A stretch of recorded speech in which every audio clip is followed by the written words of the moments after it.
എടുത്തുകൊള്ളുவோம். എബ്രായർക്ക് എഴുതിയ നിരൂപം 16-ാമത്തെ അധികാരം, 11-ാമത്തെ അധികാരം, അതിനുடைய 6-ാമത്തെ വസനം. ആമേൻ. போதும். விசுவாசம் இல்லாமல் தேவனுக்கு பிரியமாயிருப்பது கூடாத காரியம். இந்த வார்த்தை எல்லாரும் எடுத்துங்க என்று நான் விசுவாசிக்கிறேன். பைபிள் உள்ள எல்லாரும் எடுத்துடலாமா? ஸ்தோத்திரம். உங்களுக்கு போர்டில் வருதுனால உங்களுக்கு வசதியாக இருக்கும். இருந்தாலும் வேத புஸ்தகம் திறந்து இந்த வார்த்தையை ஒன்று வாசிச்சிடலாமா? ஆமேன். 11-ாமത്തെ அதிகாரம், அதனுடைய 6-ாமത്തെ வசனம் முதல் பகுதி. விசுவாசம் இல்லாமல் தேவனுக்கு பிரியமாயிருப்பது கூடாத காரியம். அடுத்த பகுதி கூட படிங்க. ஏனென்றால் தேவனிடத்தில் சேருகிறவன் அவர் உண்டென்றும் அவர் தம்மை தேடுகிறவர்களுக்கு பலனளிக்கிறார் என்றும் விசுவாசிக்க வேண்டும். அல்லேலூயா. தேவனை தேடி வந்த தெய்வ ஜனத்துக்கு அழகாகவே ஸ்தோத்திரம் மகிமையாகவே பவுல் அப்போஸ்தலன் சொல்ல இந்த வார்த்தைகள் நமக்கு ஜீவனாய் மாறுகிறது. ஆமென். தேவனிடத்தில் சேருகிறவன் அவர் உண்டென்றும். எத்தனை பேர் நம்புகிறீங்க? இயேசு ஒருவர் இருக்கிறார். ஆமென். தேவன் ஒருவர் இருக்கிறார். தம்பி, தேவன் ஒருவர் இருக்கிறார். ஆமென். அவருடைய பேர் என்ன? அவருடைய நாமம் என்ன? சத்தமாய் சொல்லுங்க. இயேசு. சத்தமா இயேசு. இயேசு என்ற பெயர் நீங்க சொல்லும் போதே உங்களுடைய வாழ்க்கையில மாற்றங்கள் சம்பவிக்கும். ஹல்லேலூயா, ஹல்லேலூயா. ஆமென். அவர் ஒருவர் உண்டு. எத்தனை நம்புகிறீங்க? இன்றைக்கும் ஜீவனோடு இருக்கிறார். இன்றைக்கும் அவர் எனக்காக அற்புதங்களை செய்வார். நம்புகிறீங்களா? ஆமென். இன்றைக்கும் என் பேரு அவருடைய உள்ளங்கையில் வரைந்திருக்கிறார். ஆமென். இன்றைக்கு அவருடைய பிரசன்னம் என் கூட இருக்கிறது. எத்தனை பேர் உணர்கிறீங்க? ஆமென். என் கூட இயேசு இருக்கிறார் என்று சொன்னவங்க நல்ல சத்தமாய் ஹல்லேலூயா. ஆமென், ஆமென். இந்த நம்புகிற இந்த பிள்ளைகளுக்கு தான் இந்த வார்த்தைகளை என்னால் சொல்ல முடியும். அவங்களுக்கு தான் இதை ஏற்றுக்கொள்ள முடியும். ஆமென். அவர் தம்மை தேடுகிறவர்களுக்கு என்ன செய்கிறாரு? பலன் அளிக்கிறார். அல்லேலூயா சொல்லுங்களே. ஆமென். அல்லேலூயா. நிச்சயமாக தேவனை தேடி வருகிற ஒவ்வொருவருக்கும், தேவனுக்காக நிற்குகிற ஒவ்வொருவருக்கும், இயேசுவின் நாமத்தை சொல்லுகிற ஒவ்வொருவருக்கும் என்ன கொடுக்கிறார்? பலன் அளிக்கிற ஏற்ற பலன். நீங்கள் எந்த அளவில் தேவனை விசுவாசிக்கிறீர்களோ, எந்த அளவில் தேவனை ஆராதிக்கிறீர்களோ, எந்த அளவுக்கு தேவ சமூகத்தை ஜெபிக்கிறீர்களோ, எந்த அளவுக்கு நீங்கள் தேவனுக்காக நிற்கிறீர்களோ, அந்த அளவுக்கு கர்த்தர். ஆமென். அவர் யாருக்கும் கடக்காரனாய் இருக்க மாட்டீர்கள். ஆமென். அவர் யாருக்கும் கடக்காரனாய் இருக்க மாட்டார்கள். அல்லேலூயா. ஆமென். நீங்கள் ஆமென் விசுவாசிக்கிற அளவுக்கு, நீங்கள் அவரை தேடுகிற அளவுக்கு, நீங்கள் அவரை ஆராதிக்கிற அளவுக்கு அவர் நிச்சயம் விடுதலை செய்கிற தேவனாய் இருக்கிறார். இந்த நாளில் நான் உங்களோடு கூட அதனுடைய முதல் பகுதியை மட்டும் ஆமென் ஆமென் கொஞ்ச நேரம் சொல்லணும் என்று ஆசைப்படுகிறேன். விசுவாசம் இல்லாமல் தேவனுக்கு பிரியமாயிருப்பது கூடாத காரியம். விசுவாசம் இந்த நாட்களில் அநேக பிள்ளைகளுக்கு நஷ்டமாய் கொண்டிருக்கிறது.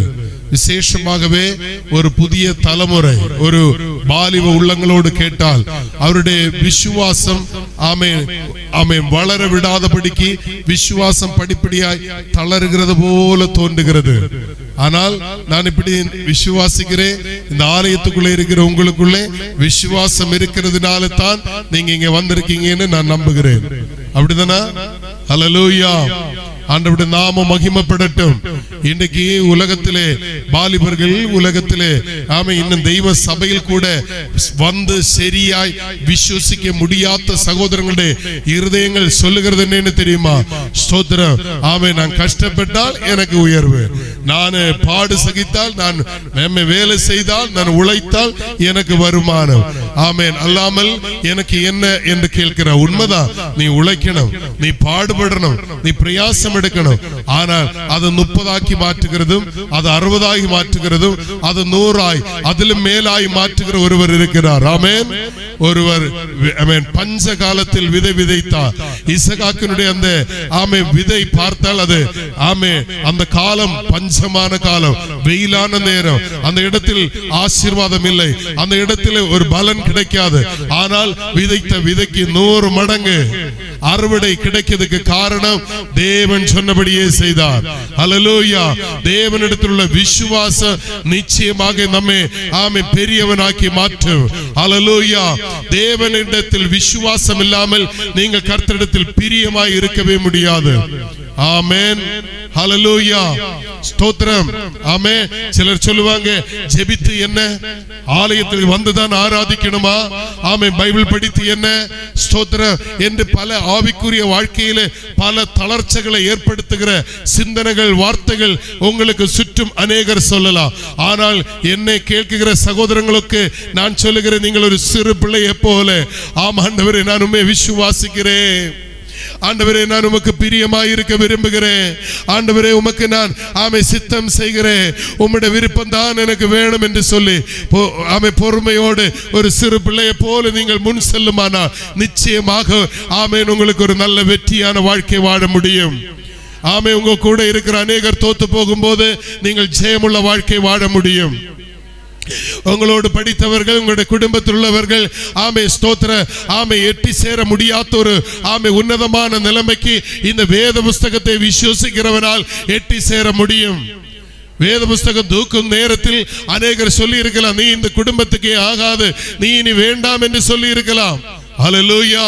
ஆனால் இந்த வேத புஸ்தகத்தை மீண்டும் நம்பி, மீண்டும் இந்த வேத புஸ்தகத்திலே சத்தியங்களை அறிந்து, சத்தியம் உங்களை விடுதலாக்கி நீங்கள் விசுவாசத்தோடு தேவனுக்காய் செல்லும் போது ஒரு நாள் உங்களுடைய குடும்பம், ஒரு நாள் உங்களை சார்ந்தவர்கள் சொல்லும், அவன் வரட்டும், அதுக்கு பிற்பாடு இந்த காரியம் சிந்திப்போம், அவளோடு கேட்டு இந்த காரியத்தை முடிவெடுப்போம், அவர் இல்லாமல் இந்த காரியம் இந்த இடத்தில் நடக்க முடியாது என்ற ஒரு நிலைமை உங்க குடும்பத்தின் மேலும் தேச மேலும் ஏற்படுத்துகிறது தான் தெய்வ பிள்ளைக்கு தேவன் வைத்திருக்கிற ஒரு விசுவாச வாழ்க்கை. கரங்களை உயர்த்தி ஒரு அல்லேலூயா சொல்லுவோம். ஹல்லேலூயா. ஆமென். தாவீதுடைய வீட்டில் ஒரு முறை பெரிய ஒரு விருந்து ஆயத்தம் பண்ணிட்டு அந்த விருந்தில் தன் மகனே தாவீதை கூப்பிடுறதுக்கு கூட பெற்றோர்கள் மறந்து விட்டார்கள்.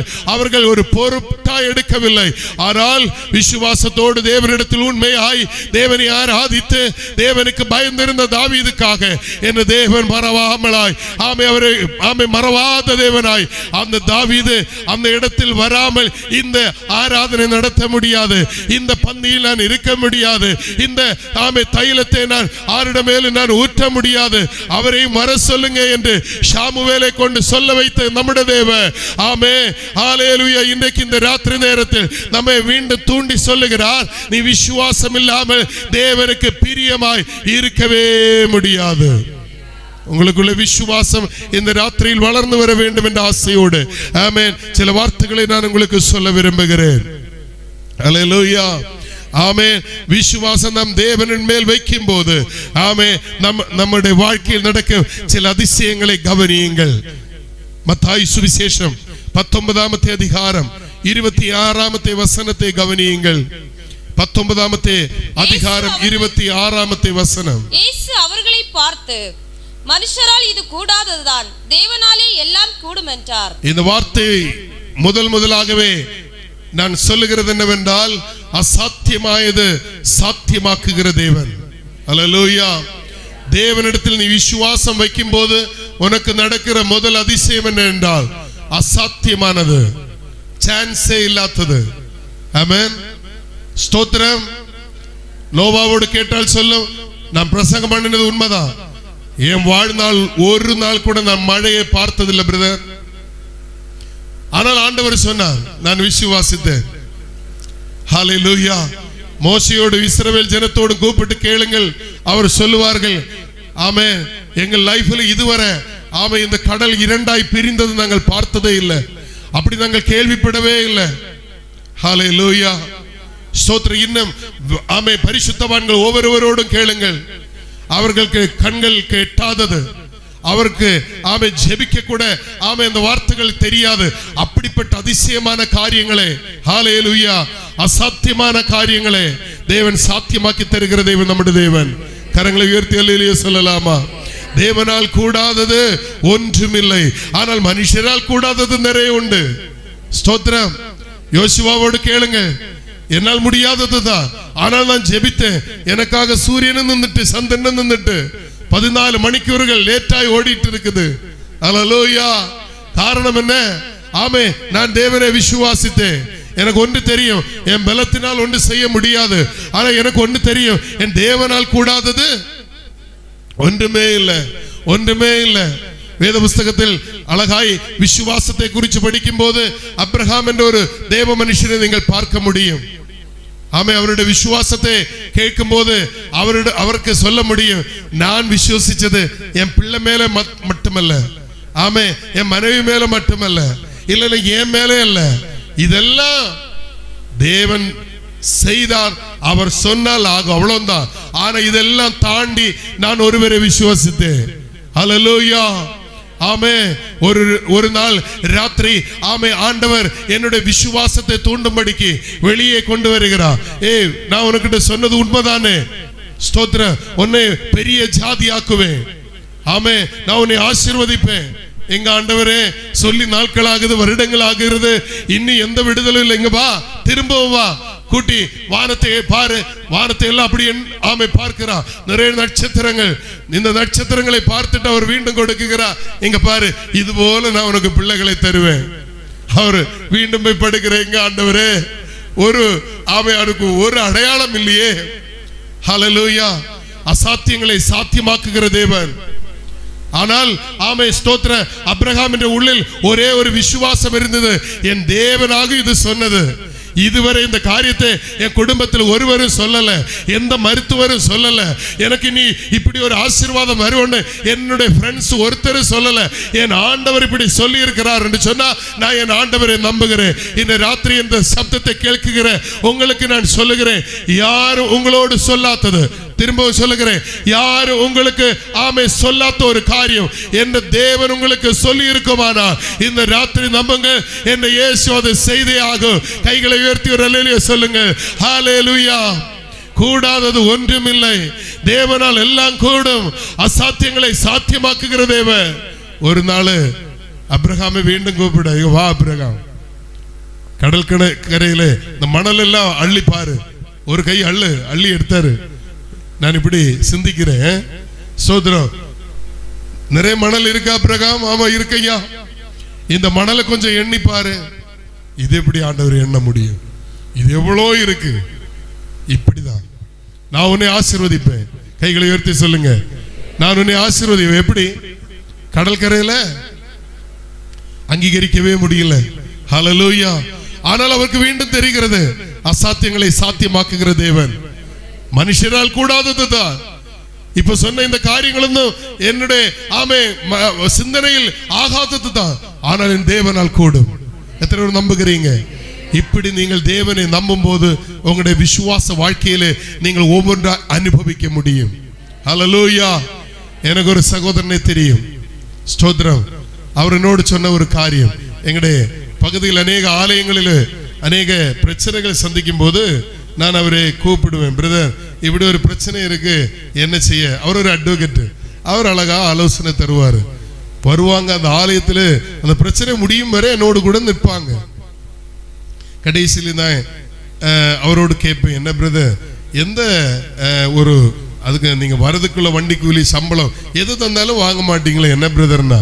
எனக்கு உங்களோட கொஞ்சம் பேசணும் பிரதர்னு சொல்லி அவர் பேச தொடங்கினா, அவர் சொல்லுகிறார், எனக்கு தேவன் ஒரு அற்புதத்தை செய்தார் பிரதர், அதனால தான் நான் இப்படி வந்திருக்கிறேன். என்ன அற்புதம்னு கேட்டேன்.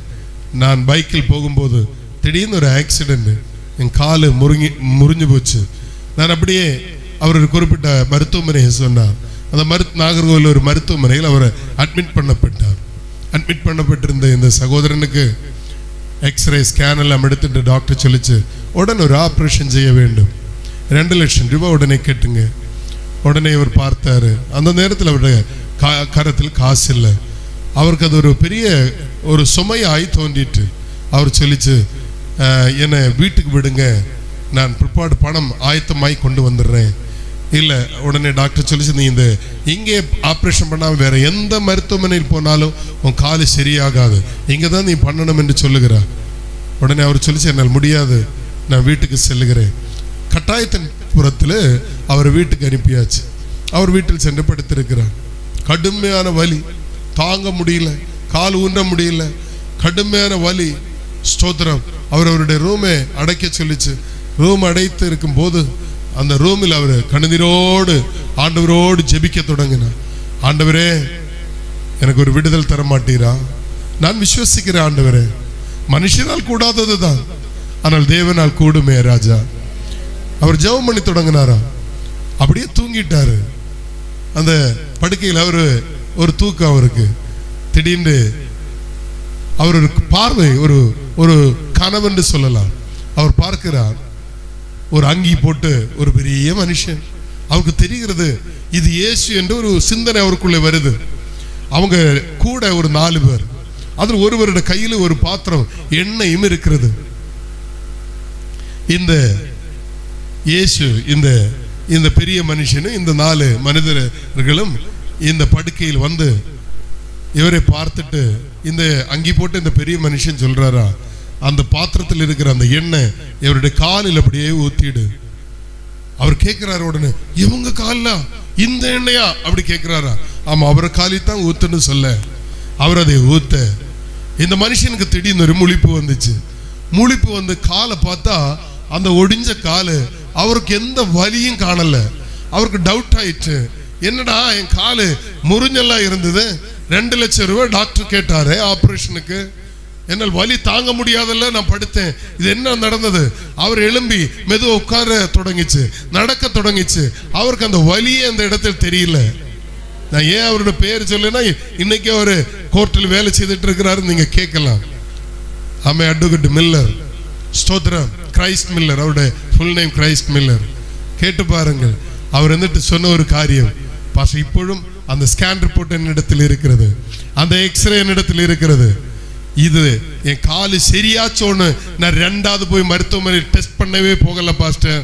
இப்ப நான் கார் ஓட்டுறேன், நானே பைக் ஓட்டுறேன், எல்லா இடத்தும் நடந்து செல்லுகிறேன். இதுவரை இத்தனை வருஷம் ஆயிட்டோம், அந்த பிரச்சனை எனக்கு வந்ததே இல்லை. கைகளை உயர்த்தி நான் உங்களுக்கு சொல்லுகிறேன், இப்பொழுதும் தெய்வீக சுகம் என்று ஒன்று உண்டு பாருங்கள். இப்பொழுதும் தெய்வீக சுகம், மருத்துவம் தப்பல்ல, நானும் மருந்து பயன்படுத்துகிறவன் தான். ஆனால் மருத்துவத்துக்கு செய்ய முடிந்த ஒரு லெவல் உண்டு, அதை தாண்டி ஆமென் மனுஷரால் கூடாதது தான். ஆனால் சொல்லுங்க பாப்போம், தேவனால் கூடாத காரியம் ஒன்றுமே இல்லை. ஹல்லேலூயா. கூடாதது ஒன்றுமில்லை, உம்மால் கூடாதது ஒன்றுமில்லை. சொல்லுங்க பாப்போம், கூடாதது உம்மால் கூடாதது. இன்னும் ஒன்று கூட சொல்லுங்க, கூடாதது ஒன்றுமில்லை, உம்மால் கூடாதது ஒன்றுமில்லை. ஹல்லேலூயா. தேவனால் எல்லாம் கூடும். இந்த வார்த்தையை சொல்லுகிறத பாருங்க, அசாத்தியமானதை சாத்தியமாக்குகிற தேவன். இந்த அப்ரஹாமோடு கேட்டான். அப்ரஹாம் சொல்லும், வாக்குத்தத்தத்துக்காக நான் ரொம்ப நம்பி காத்திருந்தேன் பிரதர், நல்லா நம்பினேன். 25 வருஷத்துக்கு பிற்பாடு தேவன் சொன்னது அப்படியே நடந்துச்சு. அழகான ஒரு குழந்தை எனக்கு கையில் கொடுத்துச்சு ஆண்டவர். சந்தோஷம் தாங்க முடியல. இப்ப எனக்கு புரிஞ்சிச்சு, நட்சத்திரங்களை போல ஆண்டவர் மாற்றுவார். ஆமை, கடற்கரையில மணல் தறி போல இந்த ஆமை குழந்தை தேவன் ஆசீர்வதிப்பார். இப்போ எனக்கு தெரிஞ்சிச்சு. ஆனால் திடீர்னு ஒரு நாள் வந்தது, என் பையன் எல்லாம் வளர்ந்து வந்த நேரம், என்கிட்ட கேள்வி கேட்கிற காலம் வந்துச்சு. அவன் கொஞ்சம் வளர்ந்துட்டான். ஸ்தோத்திரம். இப்போ ஆண்டவர் சொல்லுகிறார், உன் மகனே, உன் ஏக சுதனே எனக்கு என்ன செய், பலியாய் கொடுத்துரு. நீ விசுவசிச்சால் தேவ மகிமை. ஆமென். ஹல்லேலூயா. வார்த்தை நல்லதா இருக்கையா. ஒரு தேவைக்காய் விசுவசிப்பது அழகுதான், நம்மளால் விசுவசிக்க முடியும். மிக மிக பிரயாசம் எடுத்து மிக மிக வருடங்கள் அழுது புலம்பி கிடைத்த அழகான ஒரு குழந்தை, அதை பலி கொடுக்க சொல்லிட்டாரு. இதெல்லாமா தேவன்? நம்ம என்ன அப்படி கேட்குமா கேட்காதா? ஏன் ஆண்டவர் இப்படி எல்லாமா ஊழியம் செய்யணும், இப்படி எல்லாமா வாழ்க்கை, விசுவாச வாழ்க்கைனா இவ்வளவு போராட்டமா, எவ்வளவு நிந்தங்கள் ஆண்டவர். அருமையான சகோதரங்களே, ஆமே, நீ விசுவாசம் இல்லாமல் தேவனுக்கு பிரியமாய் இருக்க முடியாது. விசுவாசத்தினாலே ஆமே ஸ்தோத்திரம் இல்லைன்னா உன்னுடைய கடுமையான முயற்சியினால நீ ஒரு பெரிய மனுஷனாகலாம், நல்ல பணக்காரனாகலாம், பெரிய சொத்து சம்பாதிக்கலாம், பெரிய பட்டம் பதவி எல்லாம் சம்பாதிக்கலாம். ஆனால் தேவனிடத்தில் நீ விசுவாசம் இல்லாமல் போனால் தேவனுக்கு பிரியமாய் இருக்க முடியாது. இந்த நேரத்தில் மனுஷனுக்கு பிரியமாய் இருக்கணுமா, தேவனுக்கு பிரியமாய் இருக்கணுமா? ஒரு பெரிய கேள்வி ஆபிரகாமுக்கு முன்னால. இப்போ என் மனைவியோடு சொன்னால் நடக்கும். அவள் சொல்லுவா, உனக்கு என்ன வந்துச்சு சொல்லுங்க பாப்போம். ஆமா, நீங்க சிலர் சொன்ன மாதிரி தான், பைத்தியமாயிட்டு நீ என்னையா சொல்றீரு, இவ்வளவு கஷ்டப்பட்டு இந்த வயதில் பெற்றெடுத்த இந்த பிள்ளை கொலை பண்ண சொல்லுவாரா? அவ்வளவு மோசமா நம்முடைய ஆண்டவர். ஹல்லேலூயா. சில நேரங்களில் நம்மளை நடத்துகிற பாதைகள் நமக்கு புரியாது பிரதர். நம்ம நடத்துகிற அதிசயமான காரியங்கள் உண்டு பாருங்க. எத்தனை பேர் நம்புகிறீங்க? எத்தனை பேர் அந்த அதிசய பாதையிலூட நடக்கிறீங்க? ஹல்லேலூயா. ஆமா, இந்த விசுவாச வாழ்க்கை என்பது ரொம்ப மகிழ்ச்சி ஒன்றும் கிடையாது பாருங்க. ஹல்லேலூயா. கிறிஸ்தவ வாழ்க்கை மிகவும் அழகாய் என்று நான் சொல்லலாம். ஆனா அந்த பாதையில் வரும்போது கொஞ்சம் தள்ளாடு என்ன. ஆனா அதனுடைய முடிவு எப்படி இருக்கணும் தெரியுமா? சம்பூர்ணமாய் இருக்கும், பரிபூர்ணமாய் இருக்கும். நான் உங்களுக்கு தைரியமாய் சொல்லுகிறேன். ஹல்லேலூயா. ஆமென். இந்த ஆபிரகாம் அதனால மனைவி கிட்ட சொல்லல, கூட வந்த வேலையாளர்கள் கிட்ட சொல்லல, குடும்பத்தில் யாருக்கிட்ட இந்த காரியம் சொல்லல. சில தெய்வீக காரியங்கள் நீங்கள் பத்திரப்படுத்தி ஜெபியுங்கள். தெய்வீக காரியங்கள் உங்களுக்கு தேவன் சொல்லுகிற சில திட்டங்களை நீங்கள் கருத்தாய் வைத்து மறந்து விடாமல் அதற்காக காத்திருங்கள். சரியான நேரம் வரும். தரிசனத்துக்கு என்ன உண்டு? ஒரு நாள் ஒரு அவதியை தேவன் வைத்திருக்கிறார். அது நிச்சயம் நடந்தே தீரும் அல்லவா?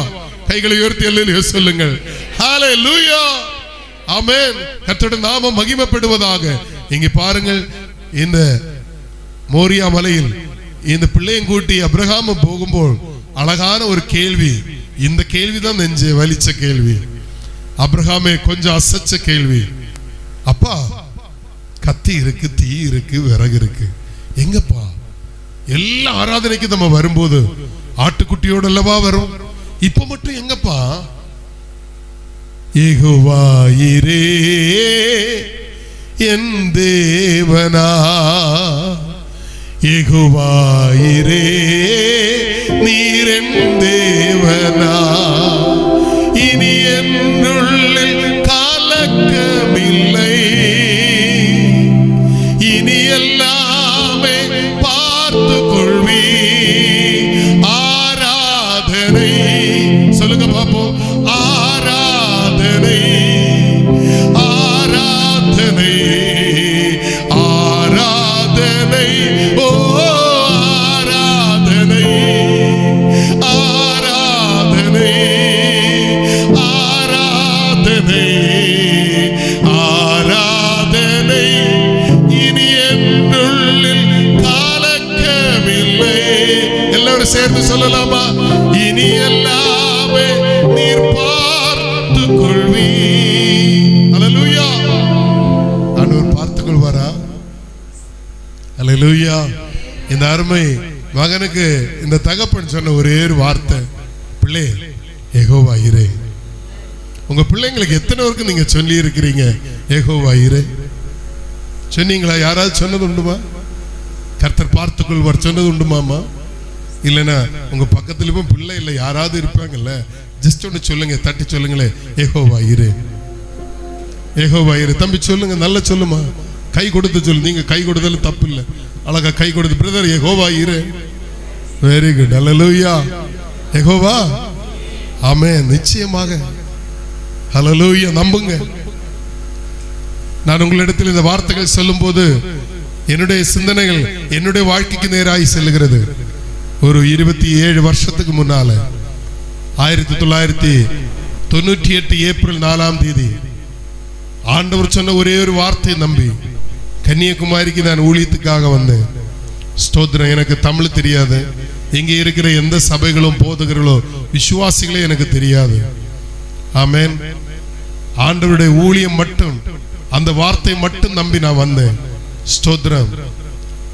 நான் அன்னைக்கு பயன்படுத்தின என்னுடைய பைபிள், என்னுடைய ஒரு 2 பேந்து, ஒரு 3 சட்டை, கொஞ்சம் புத்தகம், இவ்வளவுதான் நான் கொண்டு கன்னியாகுமரிக்கு வந்தேன். ஸ்தோத்திரம். ஆண்டவரை மட்டும் நம்பினேன். இன்னைக்கு நான் எப்படி இருக்கிறேன்னு சொன்னால் இன்னைக்கும் அதே நம்பிக்கையோடு கூட தான் இருக்கிறேன். ஆனால் ஆண்டவர் எல்லா ஆசீர்வாதங்களையும் தந்து என்னை ஒரு தேவ மனுஷனாய் மாற்றி கர்த்தருடைய ஒரு ஊழியம் செய்யும்படிக்கு ஆண்டவர் என்னை ஆசீர்வதித்து என்னை மேன்மைப்படுத்தின கர்த்தரே, நான் உங்களுக்கு சொல்லுகிறேன், அசாத்தியங்களை சாத்தியமாக்குகிற தேவன். ஹல்லேலூயா. அசாத்தியங்களை சாத்தியமாக்குகிற தேவன் யெகோவா ஈரே. சத்தமாய் சொல்லுங்க, இன்னும் சத்தமாய் உங்களுடைய வாழ்க்கையில் அந்த வார்த்தைகள் நம்பப்படட்டும். ஹல்லேலூயா, ஹல்லேலூயா. யெகோவா ஈரே, நிச்சயமாக யெகோவா ஈரே. முதல் நாளில் கன்னியாகுமரியில் வந்து அப்படியே அந்த பஸ் ஸ்டாண்டில் இருந்துட்டு நான் பார்த்தேன், யாரையாவது நமக்கு ஒண்ணுமே எட்டும்படி கிடைக்கல. நேர அந்த பீச்சில் ஒரு கோயில் உண்டு, அந்த கோயிலுக்கு பக்கத்து சென்று நான் உட்கார்ந்து இருந்துட்டு ஜெபித்தேன். ஆண்டவரே, நான் உண்மை நம்பி வந்தேன்ப்பா, என்ன செய்வேன்? எனக்கு பல பயமாயிட்டு. 21 வயதுள்ள எனக்கு எதுவும் நடக்கல. அடுத்து என்னை யாரும் நம்பக்கூடிய நிலைமையில் இல்லை. ஆனால் நீர் சொல்லி நான் வந்தேன். ஆண்டவரோடு நான் கேட்டேன், ஆண்டவரை நான் என்ன செய்யணும், நான் அடுத்து எங்க போகணும்? நீர் சொல்லித்தானே நான் வந்தேன். எனக்கு பதிலே வரல. ரொம்ப நேரம் ஆயிட்டு. கிட்டத்தட்ட ஒரு 7 மணி முதல் 7:30க்குள்ள ஒரே ஒரு வார்த்தை கர்த்தர் கொடுத்தார், உனக்காக யாவையும் நான் செய்வேன். திரும்பவும் சொல்லுகிறேன், உனக்காக யாவையும் நான் செய்வேன். கைகளை உயர்த்தி சொல்லுங்கள். அந்த நிமிடம் முதல் இந்த நிமிடம் வரை என்ற இயேசு எனக்காக யாவையும் செய்கிறார், யாவையும் செய்கிறார். ஹல்லேலூயா. எனக்கு, என் ஊழியத்துக்கு, என் சபைக்கு, என் பிள்ளைகளுக்கு, என் குடும்பத்துக்கு எனக்காக யாவையும் செய்த சர்வ வல்லமையுள்ள தேவனுக்கே கோடி கோடி ஸ்தோத்திரம். இந்த அப்ரஹாம் இசகாக்கோடு சொல்லுகிறார், யெகோவா ஈரே. அந்த வார்த்தையில் அவ்வளவு ஜீவன் உண்டு. ஹல்லேலூயா. உங்க பிள்ளைங்க வந்து கேட்பாங்க, அம்மா ஃபீஸ் கொடுங்க, அப்பா ஃபீஸ் கொடுங்க. உங்க கையில் இருக்கும், அது லகுவாக எடுத்து கொடுக்கலாம். இல்லைன்னு ஒரு பென்னு வாங்கணும், பென்சில் வாங்கணும், கொடுத்துருவீங்கல்ல? செய்யக்கூடாது. தப்பா சொல்லி தரல, சரியாத்தான் சொல்றேன். உடனே கொடுக்காதீங்க, இருந்தாலும் கொடுக்காதீங்க. பிள்ளைகிட்ட சொல்லுங்க, பிள்ளை போய் ஜெபம் பண்ணுப்பா, போய் முழங்கால் போட்டு ஏசப்பா கிட்ட கேளு. அவனுக்குள்ள கொஞ்சம் விசுவாசத்தை வளர்த்துங்க. ஆமென். அவன் ஆண்டவரோடு கேட்க பழகட்டும். அம்மா கிட்ட கேட்க பழகுறாருல, அப்பா கிட்ட கேட்க அவனுக்கு தெரியுதுல்ல, அவன் ஆண்டவர்கிட்ட கேட்க பழகட்டும். ஆமென். ஸ்தோத்திரம். அவன் வளர்ந்து வர வர உங்களுக்கு அவனை குறித்து எந்த பாரமும் இருக்காது. அல்லேலூயா.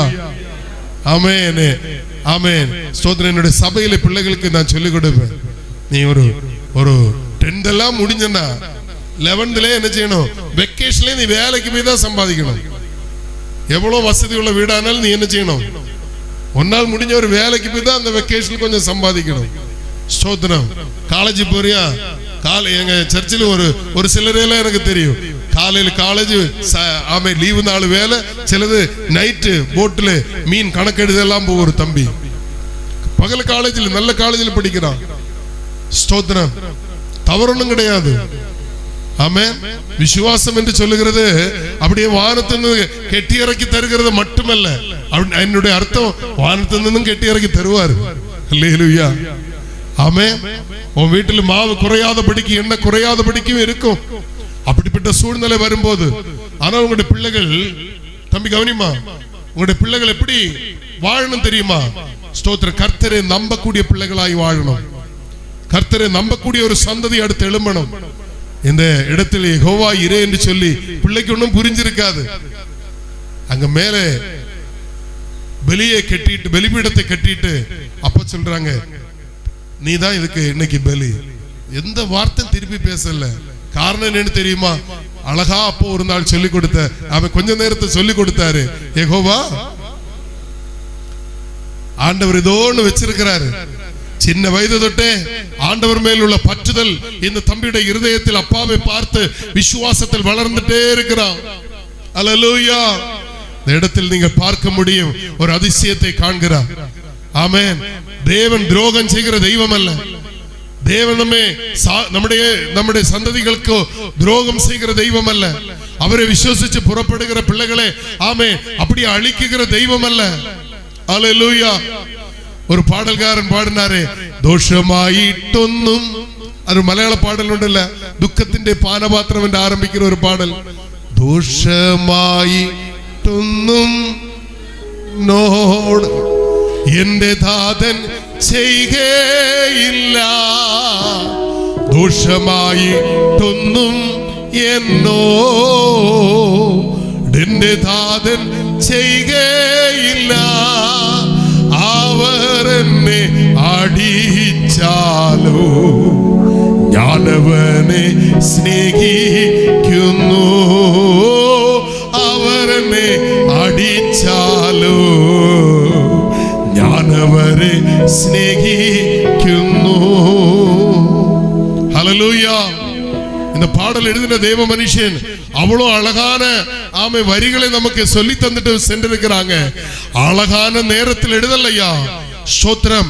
ஊழியத்துக்கு சென்று வரும்போது 2 வயதுள்ள குழந்தை மரித்து அவரை அடக்கம் பண்ணக்கூடிய சூழ்நிலை இல்லாமல், ஒருவருடைய ஒத்தாசை இல்லாமல், சொந்தமாய் தன் கரங்களில் அந்த பிள்ளை அடக்கம் பண்ண வேண்டிய ஒரு சூழ்நிலை வரும்போது அவர் இருதயத்தின் ஆழத்தில் நின்று பாடின பாடல் தான். கிறிஸ்தவ வாழ்க்கை மிகவும் துன்பமும் வேதனையும் நிறைந்தது. ஆனால் நான் உங்களுக்கு சொல்லுகிறேன், ஆலயத்தில் வந்த நீங்க விசுவாசத்தை மட்டும் விட்டு விடாமல், இன்னும் திரும்பவும் சொல்லுகிறேன், விசுவாசத்தை மட்டும் விட்டு விடாமல், உங்களுடைய வாழ்க்கையில் விசுவாசம் மட்டும் சட்டம் குறையாமல் நீங்கள் ஆண்டவரிடத்தில் நம்பிக்கையாய் இருந்து பாருங்கள். இசகாக் உன்னை கட்டி வைத்தது உண்மை, உன்னை வெட்டும்படி அப்பா வாள் எடுத்தது உண்மை. ஆனால் வாள் எடுத்து உன்னை வெட்ட தொடங்கும் போது சொர்க்கத்திலே தேவன் உன்னை பார்த்து உனக்காக ஒரு சப்தம், அப்ரகாமே அப்ரகாமே என்ற சப்தம் வரும்போது நடுக்கத்துடன் அப்ரஹாம் தேவனுடைய சப்தத்துக்கு நேரே நின்று கொண்டிருக்கும் போது தன் காதில் இனி ஒரு சப்தம் கேட்கிறது, ஒரு ஆட்டினுடைய சப்தம். ஹல்லேலூயா. என் பிள்ளையை காப்பாற்றும்படி தேவன் சொன்ன வார்த்தை மாறாதபடிக்கு வானத்திலே நட்சத்திரங்களைப் போல இந்த பூமியிலே மணல் தறிகளைப் போல ஹல்லேலூயா ஓ சந்ததியை நான் பெருக பண்ணுவேன் என்று சொன்ன வார்த்தைக்கு சட்டு கூட மாற்றம் இல்லாதபடிக்கு ஆண்டவர் ஒரு ஆட்டுக்குட்டியை கொடுக்கிறார். அந்த ஆட்டுக்குட்டியை எடுத்து பலி அர்ப்பித்து அப்ரகாம் தன்னுடைய விசுவாச வாழ்க்கையை மீண்டும் தொடருகிறார். இன்றைக்கு நான் உங்களுக்கு சொல்லுகிறேன், இயேசு கிறிஸ்து ஒரு உபமா சொல்லும் போல் இப்படி சொல்லுகிறார். ஒரு லாசர் மரித்து, லாசர் எங்க போய் இருக்கிறார்? ஆமென். அப்ரஹாமின் மடியில் என்று சொல்லிட்டு மீண்டும் அடுத்த பகுதிகள் நமக்கு சொல்லுகிறது. புதிய ஏற்பாடு நம்மை தூண்டி விடுகிறது. நம்முடைய விசுவாசிகளுக்கு எல்லாருக்கும் ஒரு தகப்பனாய் இந்த அப்ரஹாமை தான் எடுத்து காட்டுகிறார். ஹல்லேலூயா. இன்றைக்கு கோடி கோடி விசுவாச சமூகம் தேசத்தில் இருக்கிறாங்க. ஆண்டவரை ஆவியோடு உண்மையோடு ஆராதிக்கிற அநேக கோடி ஜனம் நமக்கு முன்னே மடிந்து இருக்கிறாங்க, இப்போ வாழ்ந்து இருக்கிறாங்க. இனி இயேசுவின் வரவு வரையும், தம்பி செய்தி கவனியுமா, இயேசுவின் வரவு வரையும் இந்த ஆண்டவர் ஸ்தோத்திர விசுவாச ஜனத்தை எழுப்பிக் கொண்டே இருப்பார். ஹல்லேலூயா. இன்னும் பரிசுத்தவான்கள் எழும்பும், இன்னும் தேவனுக்கு ஒரு சந்ததி எழுப்பிக் கொண்டே இருக்கும். ஆனா நம்ம எல்லாருக்கும் தகப்பனாய் ஆண்டவரை ஆரத்தான் வச்சிருக்கிறாரு. கடற்கரையிலே மணல் தறி போல. ஹல்லேலூயா. ஆண்டவருடைய நாம மகிமைப்படட்டும். வானத்தில் இருக்கும் நட்சத்திரங்களை போல அந்த வார்த்தை பொய்யா இல்லையே. அசாத்தியங்களை சாத்தியமாக்குற தேவன் இன்றைக்கும் கிரியை செய்து கொண்டிருக்கிறார். இன்றைக்கு யாரோ ஒருவர் இயேசுவை ஏற்றுக்கொண்டிருக்கிறார். இன்றைக்கு ஒருவர் என்ற இயேசுவுக்காக தன்னை அர்ப்பணித்துக் கொண்டிருக்கிறார். என்னை கவனிக்கிற அன்பு சகோதரங்களே, உங்களுடைய இருதயங்களில் விசுவாசம் வளரட்டும். அசாத்தியங்களை என்ற இயேசு சாத்தியமாக்கி மாற்றுவார். ஹல்லேலூயா. இன்றும் விசுவாசியுங்கள், அதிசயங்கள் நம்ம வாழ்க்கையில் தேவன் செய்யும். இரண்டாவதாக, விசுவாசம் நோய்களை குணமாக்குகிறது. ஹல்லேலூயா. ஆமென். விசுவாசம் என்ன செய்கிறது? நோய்களை குணமாக்குகிறது. ஸ்தோத்திரம். இங்கே நான் இப்படி நினைக்கிறேன், எங்கேயாவது சில விசுவாச பிள்ளைகள் இருப்பாங்க. ஸ்தோத்திரம். எந்த மருந்தும் எடுக்காமல் கர்த்தரை மட்டும் விசுவாசிச்சு ஜெபிச்சு தேவனை நம்பி வாழ்கிற பிள்ளைங்க இப்படி இருக்கலாம். என்னுடைய அம்மா என்னோடு சொல்லும், பிள்ளை நான் மரிக்கும் வரை எந்த ஒரு மருந்து எனக்கு தந்துடக்கூடாது. ஸ்தோத்திரம். அம்மைக்கு அநேக வியாதிகள் வந்துச்சு, அநேக பலவீனங்கள் எல்லாம் வந்துச்சு. கீழே விழுந்து காலு முறிஞ்சிருக்கு. அப்போ ஒண்ணு கூட ஒரு இன்ஜெக்ஷனோ ஒரு பாராசிட்டமால் கூட கொடுக்க அவங்க வாங்கவே மாட்டாங்க. விசுவாசத்தோடு எண்ணெய் பூசி ஜெபம் பண்ணிட்டே போயிட்டே இருக்கும். ஆனால் அதில் ஒரு மகிமை நான் பார்க்கிறேன். கண்டிப்பா அவங்களுக்கு விடுதலை ஆயிட்டே இருக்கும். கடைசி ஒரு மரணம் வரை அவங்க அந்த மருந்துகளை தொடவே இல்லை. மருந்து எடுக்கிறது தப்புன்னு தான் சொல்ல, நான் மருந்து எடுத்துட்டு இருக்கிறேன், அதுன்ற இவ்வளவு தான் சொல்லுகிறேன். எனக்கு அந்த அளவு விசுவாசம் இல்லைன்னு சொல்றேன். அல்லேலூயா, அவ்வளவுதான். ஆமென். அப்படி இருக்கிற பரிசுத்தவான்களுக்காய் பரிசுத்தவாட்டிகளுக்காய் நான் கர்த்தரை ஸ்தோத்தரிக்கிறேன். அல்லேலூயா, ஆமென், ஸ்தோத்திரம். இன்றைக்கு நான் உங்களுக்கு சொல்ல விரும்புகிற காரியம் என்னவென்றால், நீங்கள் விசுவசிக்குமானால் ஆமென், நோய்கள் குணமாகும். மார்க்கு சுவிசேஷம் 5ஆம் அதிகாரம் 34ஆம் வசனத்தை பார்த்தால் தெரியும். 5ஆம் அதிகாரத்தில் பெரும்பாடுள்ள ஒரு ஸ்திரீ, அல்லேலூயா, அந்த சகோதரி தனக்கு இருந்த அநேக சொத்துக்களை விற்று மருத்துவம் பார்க்கிறாங்க. எந்த விடுதலும் இல்லை.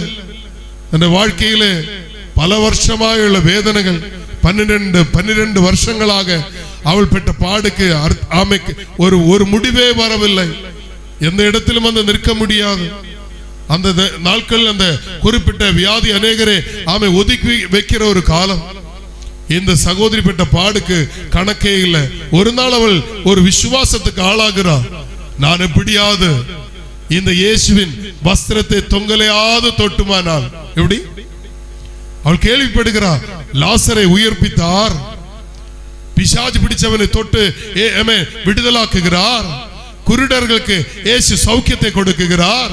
இப்படி பல காரியங்கள் தான் கேள்விப்படுகிறார். இவருக்கு போய் பப்ளிக்கில் நான் ஒரு பலவீன ஸ்திரீ, எனக்காக ஜெபம் பண்ணுங்க ஐயா, என்னையும் கொஞ்சம் தொற்றுங்கன்னு சொல்லதுக்கு அவருடைய பலவீனம் அவங்களுக்கு இடம் கொடுக்கல. தளர்ந்து போன சகோதரி, எல்லாம் நஷ்டமான ஒரு சகோதரி. அல்லேலூயா, வாழதுக்கே முடியல, மரணத்தை எதிர்பார்த்துட்டு மறிக்க முடியல. இப்படிப்பட்ட ஒரு சூழ்நிலையில் அவருடைய விசுவாசத்தை பாருங்க. வஸ்திரத்தின் தொங்கலையாவது தொடுமானா. அல்லேலூயா. 34ஆம் வசனத்தை மட்டும் வாசியுங்கள். அவர் அவளை பார்த்து, மகளே, உன் விசுவாசம் உன்னை ரட்சித்தது, நீ சமாதானத்தோட போய் உன் வேதனை நீங்கி சுகமாயிரு என்றார். அல்லேலூயா, ஆமென். மகளே, உன் விசுவாசம் உன்னை ரட்சித்தது. உன் விசுவாசம், இயேசுவின் மேல் வைத்த விசுவாசம், அந்த வஸ்திரத்தை தொட்டதினால அல்ல, இயேசுவின் மேல் உள்ள விசுவாசம். ஆமென். அதனால சிலர் இந்த காலங்களிலே ஆமென், வஸ்திரங்களை நீங்களும் வந்து தொடுங்க. இல்ல இல்ல இல்ல இல்ல, அவள் வைத்தது அந்த வஸ்திரத்தை தொடுகிறதுன்னு இல்ல. அவளுடைய விசுவாசம் என்ன? என்ன இயேசுவின் என்னை சுகமாக்குவார். இயேசுவை போய் தொடுறதுக்கு அவளுக்கு பலன் இல்லை, அவளுக்கு பயம். நடுக்கத்தோடு வஸ்திரத்தை தொங்கலையாவது தொடும். அப்போ அவருக்கு தெரியாதேன்னு நினைச்சிச்சு. ஆனால் அவருடைய சரீரத்திலிருந்து என்ன புறப்படுகிறது? தெய்வ சக்தி. ஆம், சுகமாக்குகிற சக்தி, அவளை விடுதலாக்குகிற சக்தி. 12 வருஷம் அவள் பட்ட பாடுக்கு ஒரு ஆமை மாற்றத்தை ஏற்படுகிற தெய்வ சக்தி. கைகளை உயர்த்தி ஒரு அல்லேலூயா சொல்லுங்கள். இந்த இடத்தில் கூட பல வருஷங்களாய் வியாதி பெற்றிருக்கிற மக்கள், ஆமை பல வருஷங்களாய் மருந்து சாப்பிட்டு கொண்டிருக்கிற மக்களுக்கு ஆமை நீங்கள் இன்றைக்கு விசுவசிக்குமானா, ஆமை என்ற இயேசு உங்களையும் தொட்டு சுகமாக்க என்ற இயேசு வல்லவராய் இருக்கிறார். ஹல்லேலூயா. அவருடைய சக்தி புறப்பட்டது. அவருடைய சக்தி, தெய்வீக சக்தி புறப்படுகிறது, சுகமாக்குகிற சக்தி. விசுவசிச்சவர்களுக்காய் தேவனுடைய ஆமை பலத்த கிரியை வெளிப்பட்டது. ஆண்டவர் சொல்லுகிறார், யாரப்பா என்ன தொட்டுச்சு? சொல்லுகிறார், நான் தான் ஐயா, நான் தான், மன்னிச்சிருங்க. நம்ம பாஷையில சொன்ன மன்னிச்சிருங்க, இனி தொட மாட்டேன், அந்த மாதிரி. அல்லேலூயா, ஸ்தோத்திரம். ஆண்டவரோட நடுக்கத்தை வேதனையும் பார்த்துட்டு சொல்லுகிறார், பயப்படாத சகோதரி, தைரியமா போ. உன் விசுவாசம் ஒண்ணு. அந்த இடத்துல பப்ளிக்ல அவளுக்கு இன்ன வியாதி இருந்துச்சு, இது ஒண்ணும் அங்க யாரும் சரித்திரத்தை அவர் சொல்ல போகல. பயப்படாம தைரியமா போ பிள்ளை, உன் விசுவாசம். இந்த இடத்தில் வந்திருக்கிற உங்கள் யாராவது வியாதியோடு இருக்குமானால் ஒரு குட்டி ஜெபத்தை ஏறெடுக்க விரும்புகிறேன். ஆமே, கண்களை மூடி ஒரே ஒரு ஜெபத்தை ஏறெடுக்கலாமா? நான் பலவீனத்தோடு வந்திருக்கிறேன் அப்பா, நான் வியாதியோடு வந்திருக்கிறேன் ஆண்டவரே, எனக்கு ஒரு சுகம் வேணும், எனக்கு தெய்வீக சுகத்தை நான் நம்புகிறேன் அப்பா. ஆண்டவர் எனக்கு பலனை தரணும் அப்பா. விசுவாசம் இல்லாமல் தேவனுக்கு பிரியமாய் இருப்பது கூடாத காரியம் என்று சொன்னீரே ஆண்டவரே. ஆமே, விசுவாசத்தினால் நோய்களை குணமாக்கும் என்று சொன்னீரே ஆண்டவரே. இன்றைக்கு இந்த ராத்திரி நேரத்தில் நான் விசுவாசிக்கிறேன். உங்களுடைய வியாதி உள்ள இடத்தில் உங்களுடைய கரத்தை வைத்து ஒரு ஜெபத்தை ஏறிடுங்க பாபு. இயேசுவே, நான் விசுவாசிக்கிறேன் அப்பா. ஆமே, யாரெல்லாம் ஆமே ஸ்தோத்திரம் உங்களுடைய பலவீன பகுதியில் உங்களுடைய கரங்களை வைத்து ஆமே கண்களை மூடி இயேசுவே என்னை தொடுங்க என்று கேட்கும் போது நான் விசுவாசிக்கிறேன், உங்களுடைய கரத்தின் மேல் இயேசுவின் விடுதலை கரம் தொடுகிறது. இயேசுவின் நாமத்தினாலே, இயேசுவின் நாமத்தினாலே, இயேசுவின் நாமத்தினாலே, இயேசுவின் நாமத்தினாலே சுகமாக்கும் வல்லமாய் இந்த ஆலயத்தை மூடட்டும் ஆண்டவரே. சுகமாக்கும் ஆமே வல்லமாய் இந்த ஆலயத்தை மூடட்டும் ஆண்டவரே. பல வருஷங்களாய் கட்டி வைத்திருக்கிற பொல்லாத வாதங்கள், பொல்லாத பலவீன கட்டுகள், பொல்லாத பிசாசின் அந்தகாரங்கள், பொல்லாத இருளின் அதிகாரங்கள் இயேசுவின் நாமத்தில் வெளியேறுவதாக. பலவீனங்கள் வெளியேறுவதாக. இயேசுவின் நாமத்தினாலே இவர்களை நான் சுகமாக்குகிறேன், இவர்களை நான் சுகமாக்குகிறேன். இயேசுவின் இரத்தத்தினாலே இவர்களை விடுதலாக்குகிறேன். ஹல்லேலூயா. உம்முடைய நாமத்தை நாங்கள் இந்த இடத்தில் ஒருமித்து சொல்லி இயேசுவின் நாமத்தில் நாங்கள் ஜெபிக்கிறோம் அப்பா. பொல்லாத அந்தகாரங்கள் வெளியேறுவதாக. பல நாட்களாய் மருந்து வாங்க கூட முடியாதபடிக்கு பலவீனத்தை சுமந்து கொண்டு பாரப்படுகிற நம்முடைய பிள்ளைகளுக்கு இன்று ராத்திரி ஒரு தெய்வீக விடுதல் உண்டாகட்டும், தெய்வீக விடுதல் உண்டாகட்டும். இயேசுவின் நாமத்தில் சுகம் சம்பவிப்பதாக.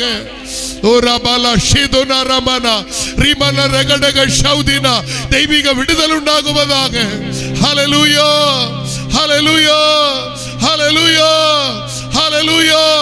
100 உம்மையை நான் நம்புவேன். அதிசயம் செய்திடுங்க, அற்புதம் செய்திடுங்க. 100 உம்மையை நான் நம்புவேன். அற்புதம் செய்திடுங்க. விதைகள் முன்பாக தலை குறிந்து போகாமல் உதவி செய்திடுங்க, உயர்த்தி வச்சிடுங்க. மனிதர்கள் முன்பாக போகாமல் உதவி செய்திடுங்க, உயர்த்தி வச்சிடுங்க. உம்மை நான் நம்பியிருக்கேன். எனக்கு செய்யுங்கப்பா. நல்ல கைகளை கொட்டி பாடுவோம். அற்புதங்கள் எனக்கு செய்யுங்கப்பா. ஆராய்ந்து முடியாத அதிசயங்கள் செய்பவரே, அற்புதம் செய்திடுங்க, அதிசயம் நடத்திடுங்க. ஆராய்ந்து முடியாத அதிசயங்கள் செய்பவரே,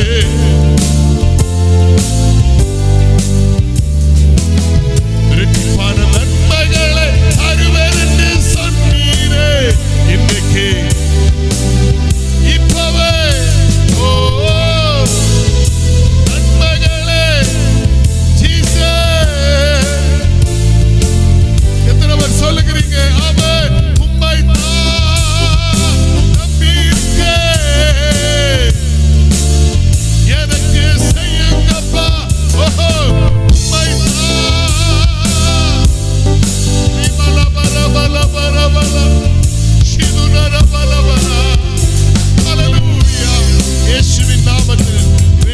பிதாவே, ஆமென். தேவனுடைய சுகமும் பலமும் உங்களை பின்தொடருவதாக. நிச்சயமாக தெய்வீக சுகம் இன்றும் உண்டு. ஹல்லேலூயா. நான் என்னுடைய மூத்த மகளுடைய வாழ்க்கையில் நடந்த ஒரு சம்பவத்தை உங்களுக்கு சொல்ல ஆசைப்படுகிறேன்.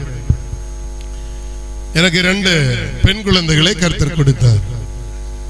அவர்கள் எப்போதும் ஆலயத்தின் முன்னாலே இருப்பாங்க. இந்த மாதிரி பாட்டு போடுகிறது, கீபோர்டு வேணும்னு வாசிப்பது, ஊழியத்தில் எனக்கு பங்காத்தான் இருந்துட்டு இருக்கிறார். ஆனால் அந்த பிள்ளைகள் எல்லா ஜெபத்துக்கும் வருவாங்க, இருப்பாங்க. ஸ்தோத்திரம். பிள்ளைகளுக்கு நான் ஒரு நாள் சொன்னேன், மக்களே, நீங்க அந்நிய பாஷையை பெற்றுக்கொள்ளாமல் உங்களுக்கு நான் என்ன செய்ய மாட்டேன்? ஸ்தோத்திரம், ஞான ஸ்நானம் தர மாட்டேன். திருமணம் கூட நான் பண்ணி விட்டுருவேன். எப்படி? உங்களோட வயசாகி போயிட்டுன்னா கல்யாணம் கூட நான் பண்ணி விட்டுருவேன், நீங்கள் பரிசுத்த ஆவியை பெற்றுக்கொள்ளணும். அந்நிய பாஷை அடையாளத்தோடு பரிசுத்த ஆவியில் நிரம்பி ஆராதிக்கணும். அருமை செல்வங்களை, உங்களுக்கு நான் சொல்லுகிறேன், உங்களுடைய சின்ன வயதிலே அந்நிய பாஷை அடையாளத்தோடு நீங்கள் பரிசுத்த ஆவியை பெற்றுக்கொள்ளுங்கள். உங்களை சகல சத்தியத்தில் நடத்துவார். ஆண்டவருடைய மேலான கிருபையில் நின்று தாழ்மையோடு சொல்லுகிறேன், என்னுடைய 16ஆம் வயதில் நான் இப்படி ஒரு ஆவிக்குரிய சபையில் முதல் வந்து இருந்து ஒரு வாரத்துக்குள்ள தேவன் அடியனே அந்த பாக்கியத்தினால் நிறைத்தார். ஹல்லேலூயா, ஹல்லேலூயா. நான் என் பிள்ளைகளுக்கு சொல்லுவேன், நீங்கள் அந்நிய பாஷை பெற்று ஆவியில் நிரம்பி தெய்வத்தை ஆராதிக்காமல் உங்களுக்கு என்ன கொடுக்க மாட்டேன்? ஞான ஸ்நானம் கொடுக்க மாட்டேன். பிள்ளைக்கு 14 வயது ஆகிறது. திடீர்னு அவளுக்கு ஒரு காய்ச்சல். நான் அவளை எங்களுக்கு பக்கத்துல ஒரு ஹாஸ்பிட்டலுக்கு கொண்டு அட்மிட் பண்ணினேன். அந்த ஹாஸ்பிட்டலில் 5 நாள் 6 நாள் இப்படி போயிட்டே இருக்கு. பிள்ளைக்கு காய்ச்சல் ரிலீஃப் இல்லை. டாக்டரும் பல ஆன்டிபயோட்டிக்னு சொல்லி பல மருந்துகள் கொடுத்துட்டே இருக்கிறாங்க. கொடுத்து இப்போ நான் நினைக்கிறேன் ஒரு 14 நாள் ஆயிட்டு. எனக்கு பிள்ளை பார்க்கும்படியே ஒரு சங்கடம். அவ்வளோ கண்ணெல்லாம் அப்படி பழுத்து வீங்கி, சுண்டெல்லாம் அப்படி புண்ணு கொண்டு நிரம்பி, அவளு தண்ணி ஆகாரம் ஒன்றும் சாப்பிட முடியல. ட்ரிப்பு மட்டும் போயிட்டு இருக்கு. நான் டாக்டர் கிட்ட கேட்குறேன், என்ன டாக்டர்? இல்லை பிரதர், 2 நாள் ரிலீஃப் ஆகிடும், கொஞ்சம் கூடி குறைஞ்சிரும், இந்த மாதிரி எல்லாம் சொல்றாங்க. எனக்கு தான் மருத்துவம் தெரியாது. அந்த பிள்ளைக்கு ஒரு இளநி வாங்கி கொடுத்தா கூட குடிக்க முடியல. இந்த பல்லில் அப்படியே சுண்டில் தொடாம பல்லு விட்டு கடிச்சு கொஞ்சம் தண்ணி இழுத்து ஸ்ட்ரா வச்சு குடிப்பாங்க. கஷ்டமா இருந்துச்சு. நான் ஒரு கூட்டத்துக்காக இதுபோல ஒரு ஆலயத்தில் பிரசங்கம் பண்ணும்படி காவல் கிணறு பக்கத்து போக மருத்துவமனையிலிருந்து புறப்படுறேன். பிள்ளை என் கை அப்படியே பிடிச்சிட்டான். அப்ப நான் இறந்து போயிடுவேன் அப்படின்னா. பிள்ளை சொல்லும்போது நமக்கு கொஞ்சம் கஷ்டமா இல்லை இருக்கும். நானும் என்னடா இப்படி சொல்றா, சரி எதுக்கும் அந்த கூட்டத்தை போய் பிரசங்கம் பண்ணிட்டு வந்துடும். கூட்டத்துக்கு போனேன். அங்கே ஒரு 10-300 மக்கள் இருந்தாங்க. அந்த மக்களோடு நான் என்னுடைய சூழ்நிலை சொன்னேன். எல்லாரும் ஒரு 5 நிமிடம் ஜெபிங்கள்னு சொன்னேன். எல்லா மக்களும் என்னை விட அவங்க கண்ணீரோடு ஜெபிக்கிறதை பார்த்தேன். ஸ்தோத்திரம். திரும்பி வரும்போது என் நண்பர்கள் எல்லாம் மருத்துவமனையிலே சுற்றி நிற்கிறாங்க. பார்த்தா பிள்ளையால் சுத்தமாக முடியல. மணி 11 ஆகுது ராத்திரி. நான் டாக்டர்கிட்ட சொன்னேன், அவங்கள விடுங்க, நான் கொண்டு போயிடுறேன். சரி கொண்டு போங்கன்னா நாங்கள் ராத்திரி ஒரு காரில் ஏற்றி கிம்ஸ் மருத்துவமனைக்கு கொண்டு சென்றேன். கொண்டு செல்லும்போது அழகாய் டாக்டர் ஹரி அவங்க தான் அவளை ட்ரீட்மெண்ட்டுக்கு வந்தாங்க. இது உங்கள் பிள்ளையான்னு கேட்டாங்க. ஆமாம், நான் கீழே அந்த கேஷுவலிட்டியில் ஐசியில் நிற்கிறேன். இதை பாருங்கன்னு சொல்லி ஒரு ஸ்ட்ரெச்சரை காட்டுறாங்க. ஒரு பிள்ளை அப்படி கொண்டு போகிறாங்க, முகமெல்லாம் மூடி. இது போல மருந்து மாறி பலவீனத்தில் வந்த ஒரு பிள்ளை மரிச்சு போச்சு. എന്നിട്ട് அவர் அடுத்து சொல்றாரு, நாங்கள் எந்த ட்ரீட்மெண்ட்டும் கொடுக்க முடியாது. நமக்கு தெரிஞ்ச இந்த ஏரியாவில் பெரிய மருத்துவமனை அவங்க தான். அவங்களே சொல்லுங்கிறாங்க, எதுவும் செய்ய முடியாது. மேலே ஒருவர் இருக்கிறார், அவர் தான் உங்களுக்கு விடுதல் செய்யணும். அவர் ஒரு ஹிந்து சகோதரர். அவர் அப்படி சொல்லும்போது நான் புரிஞ்சுட்டேன், இந்த பிள்ளை ஸ்பெஷல் ஒரு ஐசிக்குள்ளே கொண்டு போகிறாங்க. நான் அந்த ரூமில் அவளை பார்க்க எப்பொழுது ஒரு சில நிமிடங்கள் தான் போக முடியும். 2 நேரம் போகலாம், காலையில் சாயங்காலம் ஒரு ஆளுக்கு போகலாம். நான் அவளை பார்க்க போவேன். போயிட்டு அவளை பார்த்துட்டு வருவேன். சங்கடமாக இருக்கும். அவளும் ரொம்ப எங்களை விட்டு அப்படி பிரிஞ்சு எந்த விருந்து வீட்டுக்கு கூட போனதில்லை. திடீர்னு இப்படி நடந்தது எங்களுக்கு, அவளுக்கும் எனக்கும் எல்லாருக்கும் கஷ்டம்தான். நான் என்னை சார்ந்த அநேக சகோதரங்கள் கிம்ஸ் மருத்துவமனையில் எனக்கு வெயிட்டிங்கில் நிற்பாங்க ரிசல்ட் கேட்குறதுக்கு. நான் வருவேன். அங்கே ஒரு பாத்ரூம் உண்டு, நிறைய பாத்ரூம்கள். அதில் ஒன்றில் உள்ளே போவேன். உங்களுக்கு தெரியும், அங்கே போனவங்களுக்கு தெரியும், கொஞ்சம் சுத்தமாக அழகாக இருக்கும். நான் 2 டோரை அடைச்சிட்டு உள்ளே போவேன். உள்ளே போயிட்டு ஓன்னு கதறுவேன், ஏன் ஆண்டவரே, நான் என்ன தவறு செஞ்சேன்? நான் உமக்கு ஊழியம் செய்கிறேன், இந்த பிள்ளைக்கு ஏன் இப்படி ஆயிட்டு? எனக்கு ஒரு பதில் வரல. அப்படியே கொஞ்ச நேரம் கதறுவேன், அழுவேன். முகத்தில் தண்ணி கோரி ஊற்றி, அங்கே ஷாம்பெல்லாம் இருக்கும், எடுத்து முகத்தை எல்லாம் நல்லா கழுவிட்டு ஃப்ரெஷ்ஷாக என்னை பார்க்க வந்தவங்ககிட்ட சிரிச்சிட்டு நிற்பேன். அவங்க என்ன செய்யணும்னு யாருக்குமே பதில் சொல்ல தெரியல. ரெண்டாவது நாள் நான் போயிட்டு அவளுக்கிட்ட சொன்னேன், பிள்ளைங்க பாரு, இயேசு தான் உன்னை விடுதலாக்க முடியும். நீ இயேசுவுக்காக உன்னை அர்ப்பணி, இயேசு உன்னை விடுதலாக்குவார். நான் மூன்றாமத்து நாளில் உங்களுக்கு இங்க பக்கத்தில் நம்மை விட்டு கர்த்தர் சந்நிதியில் சென்ற ரெவரண்ட் சைமன் பாஸ்டர் அவர்கள், அவங்க என்ன அந்த காலத்தில் ரொம்ப நேசிச்ச ஒரு தெய்வ மனுஷன். அவர் இந்த பிள்ளைக்கு சுகமில்லைன்னு சொல்லி அவர் மருத்துவமனைக்கு வந்தாங்க. இப்போ நான் சொன்னேன், பாஸ்டர் அங்கே போய் பார்க்க முடியாது. சைமன் பாஸ்டர் தெரிஞ்சவங்களுக்கு தெரியும், நல்ல ஹைட்டாக டிப்டப்பாக அவர் வந்தார். அவர் நான் போயிடுறேன்னு சொல்லி அந்த டோரெல்லாம் அவருக்காக ஓப்பன் ஆச்சு. அந்த குறிப்பிட்ட ஐசியூக்குள்ளே போய் அவரும் கொஞ்சம் முடியாத அந்த கடைசி நாட்கள் தான் இது நடந்தது. அவர் அப்படியே உள்ளே போய் இந்த பிள்ளைக்கு ஜெபம் பண்ணிட்டு வந்தாங்க. அந்த பிள்ளையின் ஆண்டவருக்காக தன்னை அர்ப்பணித்தார். நான் மூன்றாவது நாள் அங்கே போகும்போது அவள் சொன்னார், அப்பா நான் என்னை ஆண்டவருக்காக அர்ப்பணிக்கிறேன், ஆண்டவருக்காக என்னை வாழ்வேனப்பான்னு சொல்லி அப்படி கண்ணீரோடு அவள் அர்ப்பணித்தை பார்த்தேன். நடந்த காரியம் தெரியுமா? ஆண்டவருடைய கிருபையினால 4ஆம் நாள் அங்கே மக்கள் வந்து கஷ்டப்படுத்தினதுனாலும் ஏதோ ஒரு தெய்வ கிருபையினாலும் டாக்டர் ஹரி எங்களுக்கு நீங்க வீட்டுக்கு போய் ரெஸ்ட் எடுங்கன்னு சொல்லி எங்களை அனுப்பி விட்டாங்க. இந்த 3ஆம் நாள் அவருடைய தீர்மானத்துக்கு பிற்பாடு நான் பார்த்தது என்னன்னா, ஒரே நாளில் அவருடைய கண்ணெல்லாம் வத்தி நார்மல் ஆகுது. ஒரே நாள் அவருடைய அழுகி அந்த பழுத்திருந்த அந்த வாய் அப்படியே கரிஞ்சு சுத்தமாகுகிறது. இன்னும் சொல்லுகிறேன், அவள் வரும்போது என்கிட்ட சொல்லுறேன், அப்பா நல்ல பிரியாணி சாப்பிடணும் போல இருக்குன்னு. இந்த பிள்ளைக்கு பிரியாணி வாங்கி கொடுக்க முடியுமா? வா பிள்ளைன்னு சொல்லி ஒரு ஹோட்டலுக்கு கொண்டு போய் அவளுக்கு நல்ல ஒரு பிரியாணி வாங்கி கொடுத்தேன். எனக்கு தெரியும் இது ஒரு தெய்வீக விடுதல், இது டாக்டருடைய விடுதல் அல்ல, இது எங்களுடைய விடுதல் அல்ல, எந்த மருத்துவத்தினாலும் அல்ல என்று எனக்கு நன்றாய் தெரிந்தது. ஸ்தோத்திரம். இன்றைக்கும் ஆண்டவருடைய கிருபையினாலே ஆமென் ஸ்தோத்திரம், அவள் நல்ல ஆரோக்கியத்தோடு கூட இருக்க தேவன் உதவி செய்திருக்கிறார். அதுல இந்த சுகத்தை மட்டும் அல்ல நான் சொல்லுகிறது, அவள் வீட்டுக்கு வந்தாள். அதனுடைய அடுத்த வாரம் எங்களுடைய ஒரு 30 பிள்ளைகளை சேர்த்து எங்களுக்கு ஒரு பாலிபர் கூடுகை நடந்தது. அந்த இடத்தில் பிரசங்கம் பண்ணிட்டு பாஸ்டர் கிறிஸ்டபர் என்னோட சொன்னாங்க, நீங்க ஜெபம் பண்ணுங்க அண்ணேன்னு சொன்னாங்க. வில்லுக்குரியில் ஐபிசி ஊழியம் செய்கிற பாஸ்டர் கிறிஸ்டபர் அவர் தான் பிரசங்கம் பண்ணினாங்க.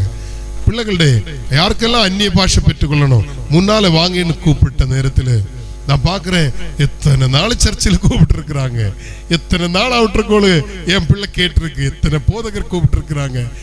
ஆனால் அன்னைக்கு என் பிள்ளை முதலாக ஃப்ரெண்டில் வந்து முழங்கால் மடக்கிறான். எனக்கே கண்ணுகள் எல்லாம் நிரம்பிச்சு. கொஞ்சம் நேரம் கழிது அங்க கொஞ்சம் பிள்ளைகள் முன்னால வந்து நிக்கிறாங்க, ஆராதிக்கிறாங்க. திடீர்னு பாஸ்டர் கிறிஸ்டபர் என்னை கூப்பிட்டு, இங்க வாங்கண்ணே உங்க பிள்ளை அந்நிய பாஷையில் ஆராதிக்கிறேன்னா கைகளை உயர்த்தி ஒரு அல்லேலூயா சொல்லுங்கள். அப்பதான் என் இருதயம் மீண்டும் அழ தொடங்கிச்சு. ஆண்டவரோருக்கு நான் நன்றி சொன்னேன். அப்பதான் ஆண்டவர் அழகா எனக்கு ஒண்ணு சொன்னாரு, எத்தனை லட்சம் ரூபாய் கொடுத்தாலும் தேவன் கொடுக்கிற இந்த தேவனுடைய ஆமென் பாட்சை ஆமென் யாரும் கொடுக்க முடியாது. எனக்கு 84,000 ரூபாய் அன்னைக்கு ஹாஸ்பிட்டல் ஆச்சு. எனக்கு அது அன்னைக்கு ஒரு அந்த வேதனை அது ஒரு வேதனையாயே தெரியல, அது எனக்கு ஒரு பாக்கியமாய் மாறிட்டு. என்னை கவனிக்கிற அன்பு சகோதரங்க, தம்பி கவனிமா கவனிமா, இந்த வயதில் நீங்கள் பரிசுத்த ஆவியை பெற்றுக்கொள்ளணும். இந்த சின்ன வயதில் இந்த இடத்தில் கூட ஆமை யாராவது பெரியவங்களோ சிறியவங்களோ தேவனுடைய அபிஷேகம் இல்லாமல் இருக்குமானால் நிச்சயமாக நீங்கள் காத்திருந்து கதறி புலம்பி தேவனுடைய அபிஷேகத்தை பெற்றுக்கொள்ளணும். கைகளை உயர்த்தி சொல்லுங்களேன், ஹல்லேலூயா ஹல்லேலூயா. ஆமே, 2 காரியத்தை நான் உங்களுக்கு சொன்னேன். ஒன்று, அசாத்தியத்தை விசுவாசம் அசாத்தியங்களை சாத்தியமாக்கும். 2வது சொன்னேன், இந்த விசுவாசம் நோய்களை குணமாக்குகிறது. 3வது ஒன்று சொல்லுகிறேன், ஸ்தோத்திரம் ஆமென், இந்த விசுவாசம் உங்களுடைய பயத்தை புறமே தள்ளுகிறது. கைகளை உயர்த்தி ஒரு அல்லேலூயா சொல்லுங்களேன். பயம் வெளியேறும். அல்லேலூயா. எத்தனுடைய இருதயங்கள் பயங்கள் இருக்கிறது, இயேசுவின் நாமத்தில் அவைகள் வெளியேறும்.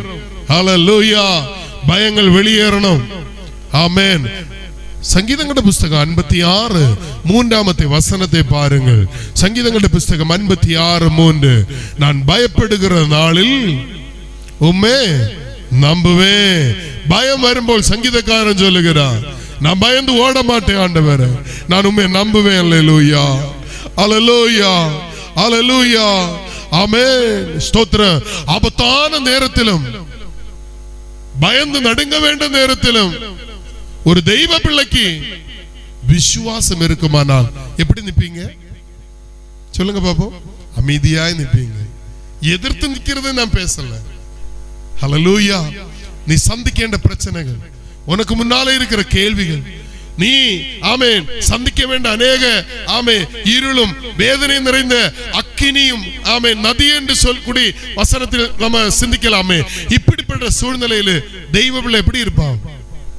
அமைதியா இருப்பான். அல்லேலூயா. சிங்கத்தின் கெபி என்ற வார்த்தை நன்றாய் தெரிந்தும், மரணம் தான் என்று நன்றாய் தெரிந்தும் தானியேல் என்ன செய்கிறார்? அவருடைய ஜெப நேரம் வந்ததும் அவர் தேவ சமூகத்தில் முழங்கால் மடக்கினார். கைகளை உயர்த்தி அல்லேலூயா சொல்லுங்கள். சுத்தமாய் மரண பயம் இல்லை. காரணம் அவருடைய இருதயத்தில் விசுவாசம் இருக்கிறது. ஹல்லேலூயா, ஆமென். என் சகோதரங்கள், அக்கினியில் நின்று விடுதலாக்க வல்லமை உள்ள தேவன் என்னை இந்த சிங்க கெபியில் நின்று விடுதலாக்காமல் போகுவாரோ? சகோதரங்களே, இந்த காலத்து நமக்கு வேத புஸ்தகத்தில் எத்தனையோ பரிசுத்தவான்களுடைய சாட்சி இருக்கிறது, அனுபவங்கள் இருக்கிறது, எத்தனையோ ஊழியர்களுடைய அனுபவங்கள் நமக்கு இருக்கிறது. நமக்கு அதெல்லாம் கேட்கும் போது நமக்குள்ள ஒரு விசுவாசம் வளர வாய்ப்பு இருக்கல்லவா? அந்த காலத்தில் இந்த பரிசுத்தவான்களுக்கு அப்படி ஒரு அனுபவம் இல்லாமல் இருந்தும், இதுக்கு முன்னாலே எந்த சிங்க கெபியில் போன ஒரு மனுஷனும் தப்பினதா இல்லையா? அதனால் தான் இந்த சட்டம் கடுமையாக ஏற்படுத்தினார். ஹல்லேலூயா. ஆனால் இடைவிடாமல் ஜெபித்த அந்த தேவ மனுஷனுக்காக ஸ்தோத்திரம். என் தேவன் மிக மிக அற்புதகரமாய் அவரை விடுவிக்க அவர் வல்லவராய் இருந்தார். நல்ல சொல்லுங்க ஹல்லேலூயா. அவரை விடுவிக்க அவர் எப்படி இருந்தாரு சொல்லுங்க தம்பி, சொல்லுங்க. விடுவிக்க அவர் வெரி குட், வல்லவராய் இருந்தார். ஹல்லேலூயா, வல்லவராய் இருந்தார். ராஜாவுக்கு புரிஞ்சது அந்த சத்தியம். ஹல்லேலூயா. அந்த இடத்தில் ஆமே ஸ்தோத்திரம், ஆமே தனக்கு தெரியும் சிங்கம் என்னை கொண்டே போட்டால் பரவாயில்லை. இதுதான் விசுவாசம் பிரதர். சொல்லுவாங்க சில, ஆண்டவர் எனக்கு இந்த அற்புதம் செய்யட்டும், நான் கர்த்தரை தேடுகிறேன். ஹல்லேலூயா. ஆண்டவர் எனக்கு ஆமே என் பிள்ளைக்கு ஒரு அற்புதம் செய்யட்டும், நான் கர்த்தரை தேடுகிறேன். ஸ்தோத்திரம். பாக்கியலட்சுமி என்ற ஒரு சகோதரி கன்னியாகுமரியில எங்களுடைய ஊழியத்தின் ஆரம்ப நாளில் அந்த சகோதரியை சந்திக்க தேவன் உதவி செய்தார். நான் டிராக்ஸுகள் கொடுத்து ஒரு தெருவில் அப்படி போகும்போது ஒரு வீட்டில் ஒரு 8-10 பேர் கூடியிருந்து அலனுமா வேதனை பெற்றுக்கொண்டு என்ன செய்யணும்னு தெரியாமல் தவிச்சு கொண்டு இருக்கிறாங்க. நானும் மெதுவா அந்த வீட்டுக்கு சென்றேன். நான் பார்த்தேன், ஒரு சகோதரன் சென்ட்ரல் படுத்திருக்கிறாங்க. கேட்டப்போ அவங்க சொன்னாங்க, 2 கிட்னி ஃபெயிலியர், டாக்டர் கைவிட்டாங்க, மரித்து போங்க, வீட்டுக்கு கொண்டு போங்கன்னு சொன்னாங்க. ஸ்தோத்திரம். அவங்க எல்லாரும் எப்போ அவருடைய மூச்சு நிற்கும் அடுத்த காரியங்கள் செய்வதற்கு ஆயத்தமாக இருக்கிறது எனக்கு புரியுது. ஸ்தோத்திரம். அந்த நேரத்தில் நான் அந்த குடும்பத்துக்காக ஒரு ஜெபத்தை ஏறெடுத்தேன். அதுவரையும் அவங்க தேவனிடத்தில் விசுவாசம் உள்ள பிள்ளைகள் அல்ல. ஆமே, அவங்களுடைய வீடுகளில் ஸ்தோத்திரம் ஆமே மற்ற அநேக தெய்வங்களை வைத்திருந்த ஒரு குடும்பம். அந்த அருமை சகோதரியோடு நான் ஜெபம் முடிஞ்சது என்னுடைய பைபிள் எடுத்து அவங்களுக்கு கொடுத்துட்டு, இதை வாசிங்க சகோதரி, கர்த்தர் உங்களுக்கு ஆறுதல் தருவார் என்று சொன்னார். நான் உண்மையாகவே அந்த இடத்தில் பார்த்த அடுத்த காட்சி என்னன்னா, அந்த பைபிள் எடுத்து நெஞ்சோடு வைத்துட்டு, என் புருஷன் மரித்தாலும் இந்த இயேசுவை நான் விடவே மாட்டேன் என்றார். ஹல்லேலூயா. அந்த சகோதரி இதுதான் சொல்லும்போ அதனுடைய முத்தின பகுதி கூட உங்களுக்கு சொல்லணும். அடுத்து 2 நாள் கழிஞ்சு அந்த சகோதரர் மரிக்கிறார். அடக்கெல்லாம் முடிஞ்சு ஆமே என்னை அவங்க தேடி ஒரு நாள் ஆமே எங்களுடைய ஆலயத்தில் வந்தாங்க. வந்துட்டு அவர் சொன்ன ஒரு காரியம், ஸ்தோத்திரம், நாங்கள் சொந்தமாய் ஒரு தெய்வத்தை கும்பிட்டுட்டு இருந்தாங்க. ஒரு நாள் அந்த சகோதரிக்குள்ளே ஒரு ஆவி வந்து அவளுடைய கெட்டு தாலியை ஊறி வைக்கிறாங்க. அது கேட்கிறது, அந்த ஆவி கேட்டுச்சு, இவர் அப்படி செய்கிறாங்களா. நடந்தது காரியம் என்னன்னு தெரியுமா? அடுத்த நாள் இந்த சகோதரன் பலவீனத்துக்கு ஆளாகிறார். அதை குறித்து நான் ரொம்ப விவரிக்க நான் விரும்புவதில்லை. நீங்க புரிஞ்சு கொள்ளுவீங்கன்னு நான் நினைக்கிறேன். ஸ்தோத்திரம். காலங்கள் சென்றது. ஒரு சில மாதத்துக்குள்ள அந்த சகோதரனுக்கு மரணமும் ஆயிற்று. ஆனால் இந்த வேத புஸ்தகத்தை அவருக்கு கரத்தில் கொடுத்ததும் அவர் சொன்ன ஒரு காரியம், ஆமென், என் புருஷன் மரித்தாலும் இந்த இயேசுவுக்காக நான் வாழ்வேன். நான் வேற ஒன்றும் உங்கள்கிட்ட சொல்லவும் இல்லை, ஜெபம் பண்ணி நான் வந்துட்டேன். ஸ்தோத்திரம். இன்னைக்கு அந்த சகோதரிக்கு 2 பிள்ளைங்க. ஆமே, 2 பேர் ஃபுல் காஸ்பல் சபையில, ஒரு ஆளு தர்மபுரியில, ஒரு ஆளு வாரணாசி. இந்த 2 பகுதியில் கர்த்தருடைய ஊழியத்தில் இருக்கிறாங்க. அந்த அம்மாவும் அதில் ஒரு பிள்ளையோடு கூட கர்த்தருடைய ஊழியத்தில் இருக்கிறாங்க. ஒரு இல்லையிலே சொல்லுங்களேன். வாழ்க்கையில பிரச்சனை எல்லாருக்கும் வரும். எந்த வயசிலும் மரணம் வரும். எல்லா மதத்தில் உள்ளவங்களுக்கும் மரணம் வரும். எல்லா மக்களுக்கும் வியாதிகள் வரும். எல்லா மக்களுக்கும் கஷ்டங்கள் வரும். ஆனால் ஆமே, உன்னுடைய பிரச்சனை நேரத்தில், உன்னுடைய கண்ணீர் நேரத்தில் பயம் இல்லாமல் நிற்க முடியுது பாத்தீங்களா? அது இந்த வேத புத்தகத்தை தூக்கினவனுக்கு மட்டும்தான் முடியும். அல்லேலூயா. ஆமே, உலக மனுஷனுக்கு இப்படி ஆறுதல் சொல்ல மனுஷர் இல்லையா? உங்களுக்கு தெரியுதா? பைபிள் தூக்கி ஆலயத்தில் வருகிற உங்களுக்கு எவ்வளவு போதனைகள் கிடைக்கிறது. அதுக்காக ஒரு அல்லேலூயா சொல்லுங்களேன். வாழ வேண்டிய வழிகளை கர்த்தர் ஆமே ஆமே ஊழியர்களோட இல்லனா அநேக ஆமே வசனங்களிலூட அவர் நமக்கு போதித்து நடத்துகிறாரே பாருங்க. ஆமென். நான் பயப்படுகிற நாளில் உம்மை நம்புவேன் என்று சங்கீதக்காரன் சொல்லுகிறார். அல்லேலூயா. விசுவாசம் வரும்போது உங்களுடைய பயங்கள் வெளியேறுகிறது. அல்லேலூயா. ஆமென். ஆபத்து நேரத்தில் அமைதியாய் நிற்க முடிகிறது. ஸ்தோத்திரம். ஒரு மனுஷனை உங்களுக்கு ஞாபகப்படுத்துகிறேன். ஒரு தாவீது, ஒரு கோலியாத்து. சின்ன பிள்ளைகளுக்கே தெரியும், அப்படிதானே தம்பி? தெரியும்ல தாவீது கோலி? அவனுக்கு நல்லா தெரியுது. ஸ்தோத்திரம். அழகா இப்படி தலையாடுறான். எனக்கு தெரியும் பாஸ்டர். அல்லேலூயா. கவனியுங்க. ஆமென். இந்த இடத்தில் நான் ஒரு குறிப்பிட்ட காரியத்தை சொல்ல விரும்புகிறேன். ஸ்தோத்திரம். ஆமென். சவுல் பயந்து நிற்கும் போது, படஜனங்கள் எல்லாம் பயந்து நிற்கும் போது, ஆமென், 40 நாளாய் வெள்ளிவிழி நடக்குகிறது. உங்களில் எவனாவது ஒருத்தன் வா, நான் ஒத்தைக்கு நிக்கிறேன். இதுதான் ஒவ்வொரு நாளும் காலையிலே ஆமே இந்த வெள்ளிவிழி சரியாய் எழும்புகிறது. ஸ்தோத்திரம். இந்த வெள்ளிவிழி சரியாய் எழும்புகிறது. ஆனால் ஸ்தோத்திரம், எதிர்த்து செல்வதற்கு ஒரு மனுஷனும் இல்லை. ஒரு மனுஷனுக்கு முடியல, ராஜாவுக்கு முடியல. ஆனால் நடந்தது என்ன தெரியுமா? ஒரு மனுஷன் வந்தான் இந்த இடத்தில். அவன் மிலிட்டரி அல்ல, ஆடுகளை மேய்த்தவன். ஆனால் அவருடைய மேலே ஒரு தெய்வீக அபிஷேகம் இருந்துச்சு. என்ன இருந்துச்சு? தெய்வீக அபிஷேகம் உள்ள ஒருத்தன் இருந்தான்.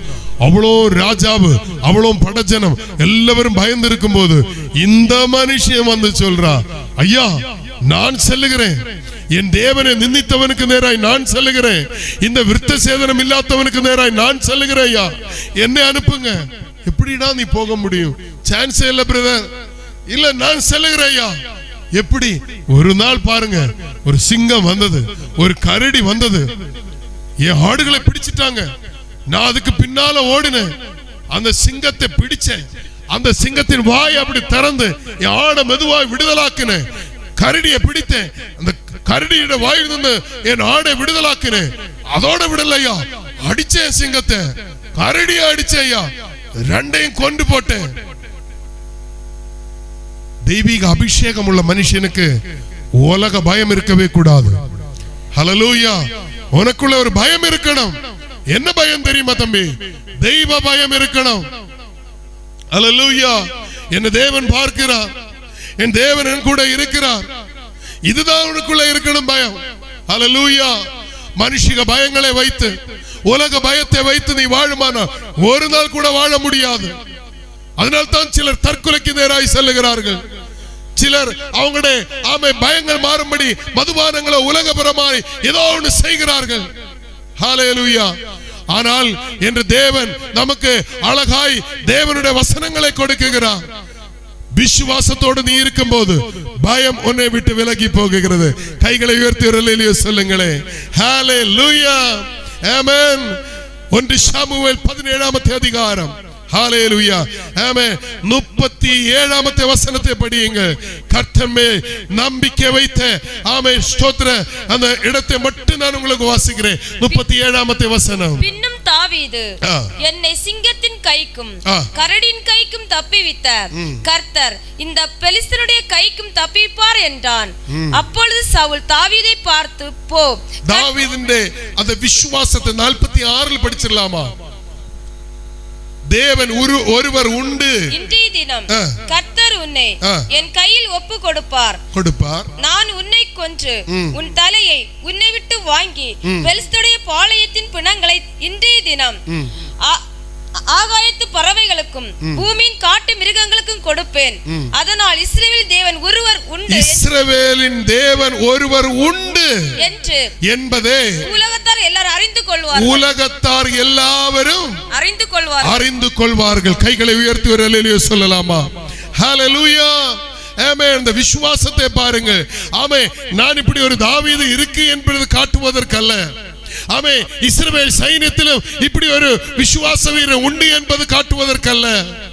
சகோதரங்களே ஹalleluya தாவீதுனுடைய அந்த வார்த்தை தான் ஜீவனுள்ள அந்த வார்த்தையாய் தேவனுக்கு நாம மகிமைக்காக உங்களுக்கு சொல்ல விரும்புகிறேன். இஸ்ரவேலில் ஒரு ஜீவனுள்ள தேவன் இருக்கிறார் என்பது சகல ஜனங்களும் புரிய வேண்டும் என்பதற்காகவே. ஹalleluya 46வது வசனத்தை நீங்கள் படித்தால் தெரியும். ஆமென் ஸ்தோத்திரம். ஆமென். கர்த்தர் பட்டயத்தால் ஈட்டியால் ரட்சிக்கவர் அல்ல. கர்த்தர் ஆமென் யுத்தம் யாருடையது என்று சொல்லுகிறார்? கர்த்தருடையது. ஹalleluya. அடுத்து தாவீது சென்ற சிம்பிளா அந்த சம்பவம் உங்களுக்கு தெரியுமே. ஆமென். ஒரு சின்ன கல் எடுத்து எறிஞ்சு பாருங்க, உடம்புல எல்லாம் அவர் நினைச்சுக்கிறாரு. தலையில கவசம், உடம்புல எல்லாம் மரவு வச்சிருக்கிறாரு. ஒரு இடம் தொட முடியாது. அவனும் பெரிய மனுஷன். ஆனா இந்த கண்ணு மட்டும் வெளியே தெரியறதுக்கு இவ்வளவு மட்டும் ஓபன் பண்ணி வச்சிருக்கு. அல்லேலூயா. சில பிள்ளைங்க அழகா ஹெல்மெட் வச்சு மாஸ்க் எல்லாம் வச்சு அப்படி போக ஒண்ணும் தெரியாது, இவ்வளவு மட்டும் தான் வெளியே தெரியுது. அதே போலதான் நம்ம ஆளு நின்னாரு. யாரு? கோலியாத்து. தாவீது ஒரு கல்லை எடுத்து வீசினா பாருங்க, சரியா கொள்ளைன்ற இடத்துல கொண்டுட்டு. நான் நினைப்பேன், இந்த கல்லு மட்டும் அங்க கொல்லன்னா என்ன நடந்திருக்கு? அடுத்து செத்தாதம்மா. அல்லேலூயா. தாவீது ஸ்தோத்திரம். ஆனா எனக்கு நன்றாய் புரிகிறது, தாவீது அல்ல அந்த இடத்துல ஆமை ஏற்படுத்தினது, கர்த்தர் அந்த இடத்தில் யுத்தம் செய்கிறார். அல்லேலூயா. ஆகபடினா அதுல ஒரு புள்ளியோ ஒரு வள்ளியோ மாறாதையா. ஒரு புள்ளியும் வள்ளியும் என்ன செய்யாது? மாறாது. சரியாய் கர்த்தர் சொன்னது செய்தே ஆகும். அல்லேலூயா. நடந்த காரியம் பாருங்க. ஸ்தோத்திரம். இப்போ ஆள் கீழே கிடக்கு, அவனை கழுத்து வெட்டி எடுக்கிறதுக்கு கையில வாள் இல்ல. ஸ்தோத்திரம். அவன் வாளையே ஊறி அவனை வெட்டி எடுத்து காட்டுகிறார். ஆமென். சுத்தமா பயம் இல்லையா? சுத்தமா மனுஷ பயம் இல்ல தாவீதுக்கு. தெய்வீக அபிஷேகம் பெற்றுக்கொள்ள ஏன் சொன்னேன்னு தெரியுமா? ஏன் தம்பி அந்நிய பாஷையோடு தெய்வீக அபிஷேகம் பெறு என்று சொன்னது எதுக்குன்னு தெரியுமா? இல்லன்னா சின்ன காரியம் நம்ம திணறிடுவான். ஹalleluya. ஆமே. உலகத்தில் அநேக பிரச்சனைகள் சந்திக்கும் மனுஷன். ஆமே. ஏதோ கடை, ஏதோ வியாதி, இதொன்னும் இல்ல, பயங்கரமான பிரச்சனைகளை சந்திக்கும். அந்த நேரத்தில் உனக்குள்ள தேவனுடைய அபிஷேகம் இருக்குமானா பயம் இல்லாமல் நீ தைரியமாய் தெய்வ கிருபையோடு நிற்க முடியும். கைகளை உயர்த்தி ஹல்லேலூயா என்று மீண்டும் சொல்லுங்கள். ஹல்லேலூயா. ஆமென். விசுவாசம் உள்ளவன், நாலாவது சொல்லுகிறேன், ஆமே, விசுவாசம் உள்ளவனுக்கு தேவன் சில புது வழிகளை திறந்து கொடுப்பார். ஹல்லேலூயா. விசுவாசம் இல்லாமல் தேவனுக்கு பிரியமாய் இருக்க முடியவே முடியாது. ஹல்லேலூயா. ஆனால் விசுவாசம் உள்ளவனுக்கு சில புது வழி கர்த்தர் புது வழி திறப்பார் அவங்களுக்கு. இந்த நாளைக்கு ஆண்டு விழா, அவ இந்த வருஷத்தின் கடைசியில எத்தனையோ வருஷங்களாய் அநேக வாக்குத்தத்தங்களோடு அநேக நம்பிக்கையோடு எத்தனை ஜெபங்கள் இங்க கிடைக்கல, எத்தனை பிள்ளைகளுடைய கண்ணீர்கள் இங்க கிடைக்கல. ஆமென். ஸ்தோத்திரம். சகோதரங்களே, கர்த்தர் உங்களுக்கு என்று ஒரு புது வழியை திறப்பார் பாருங்க. உன் குடும்பத்துக்கு கொண்டு ஒரு ஆண்டவர் ஒரு ஸ்பெஷலா ஒரு புது வழியை திறப்பார் பாரு. விசுவசிச்சு பாரு. ஆமே. உன் பிள்ளைகளை குறிச்சோ, ஆமே, உன் குடும்பங்களை குறிச்சோ கவலைப்பட்டு நடுங்க தேவையில்லை. சரியாய் கர்த்தர் நடத்துவாரு. ஆமே. உங்களுடைய ஜெபங்கள் ஒண்ணு கூட வீணாய் போகாது. நீங்க வடித்த கண்ணீர்கள் ஒண்ணு கூட வீணாய் போகாது. எத்தனை பேர் நம்புகிறீங்க? ஹல்லேலூயா. ஆமே. ஜெபித்த நீதான் ஆமே தேவ மகிமை காணணும். முழங்கால் மடக்கிய நீதான் தேவனுடைய மகிமை காணணும். ஆலயத்தில் வந்து தேவனை தேடின நீதான் தேவனுடைய மகிமை காணணும். ஹல்லேலூயா. கர்த்தருடைய நாமம் மகிமைப்படுவதாக. ஆமென். கர்த்தர் அப்படி செய்வார். இந்த இடத்தில் நீங்கள் பார்க்குமானால் மோசே விசுவாசத்தோடு ஜெபிக்கிறான். ஆண்டவரே நீர் சொல்லி நான் இங்க வந்துட்டேன், இந்த ஜனம் எல்லாம் கேட்கிறாங்க, அங்க கல்லறை இல்லாததுனால இங்க கொண்டு எங்களை கொல்ல வந்திருக்கிறாரா? பரவனுடைய சைன்யம் பின்னால பயங்கரமா வந்துட்டு இருக்குது, என்ன எங்க போகணும்? எல்லாரும் மோசைக்கு எதிர்த்து நிற்கிறாங்க. 6 லட்சம் புருஷர்கள் சேர்ந்து மோசைக்கு எதிர்த்து நிற்கும்போது மோசைக்கு ஒண்ணுமே செய்ய முடியல. மோசையோ தேவ சமூகத்தில் போய் ஜெபிக்கிறான்.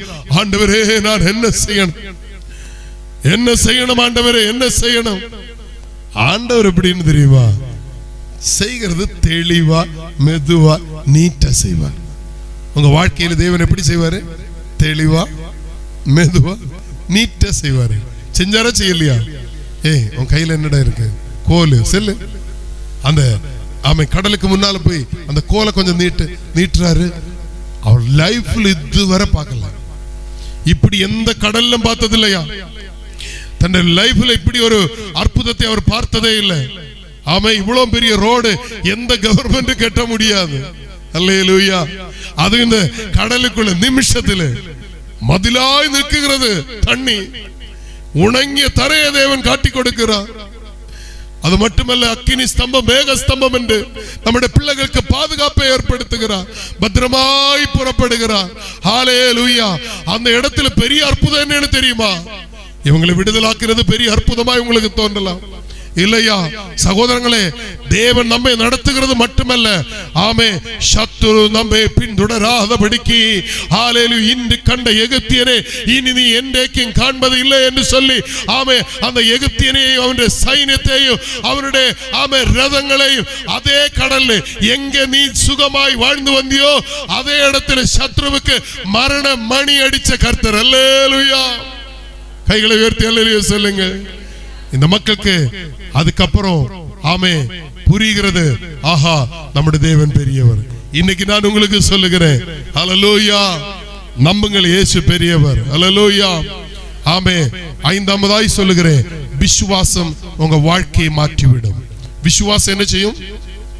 ஆமென். வேதம் சொல்லுகிறது, விசுவாசத்தினால் நீதிமான். ஆமென். நீங்கள் ஒரு நீதி செய்கிறவர்கள் தானா? கண்டிப்பா சகோதரா. ரோமர் 1:17 சொல்லுகிறது. ரோமர் 1:17 விசுவாசத்தினாலே விசுவாசத்தாலே நீதிமான் பிழைப்பான். அல்லேலூயா. விசுவாசம் ஸ்தோத்திரம். அல்லேலூயா. வெளியில் நடத்தும் அதிசயங்கள் மாத்திரமல்ல, விசுவாசம் உள்ளில் நம்முடைய அகத்து அநேக மாற்றங்களை சம்பவிக்கும். விசுவாசம் வெளியில ஏதோ காய்ச்சல் மாறிட்டு, ஏதோ வீடு கிடைச்சிச்சு, ஏதோ கல்யாணம் நடந்துச்சு, ஏதோ கார் வாங்கிச்சு, இதொன்னும் இல்லையா பெரிய விசுவாசம். உங்களுடைய விசுவாசம் என்னன்னு தெரியுமா? உங்களுடைய சுபாவத்துக்கு மாற்றம், உங்களுடைய பேச்சுக்கு மாற்றம், உங்களுடைய வாழ்க்கை தருணங்களுக்கு மாற்றம், உங்களுடைய ஜெபத்துக்கு மாற்றம், தேவனோடு உள்ள அடுப்பத்துக்கு மாற்றம். உங்களை சுத்தம் பண்ணி தெய்வ ராஜ்யம் கொண்டு போகிறது தான் சரியான விசுவாச பாதை. ஹல்லேலூயா. ஏமாந்து போகாதீங்க.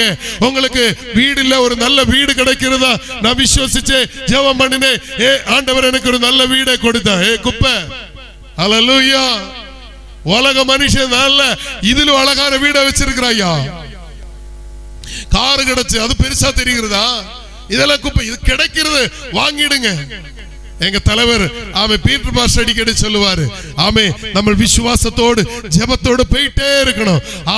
சோத்திர தேவையான நேரத்து மட்டும் திரும்பி அந்த தேவைகளை சந்திக்கணும், போயிட்டே இருக்கணும். நம்முடைய பிரயாணம் எங்க இருக்கணும்? ஹல்லேலூயா. உலக மனுஷனை போல ஓடிட்டு இருக்க கூடாது.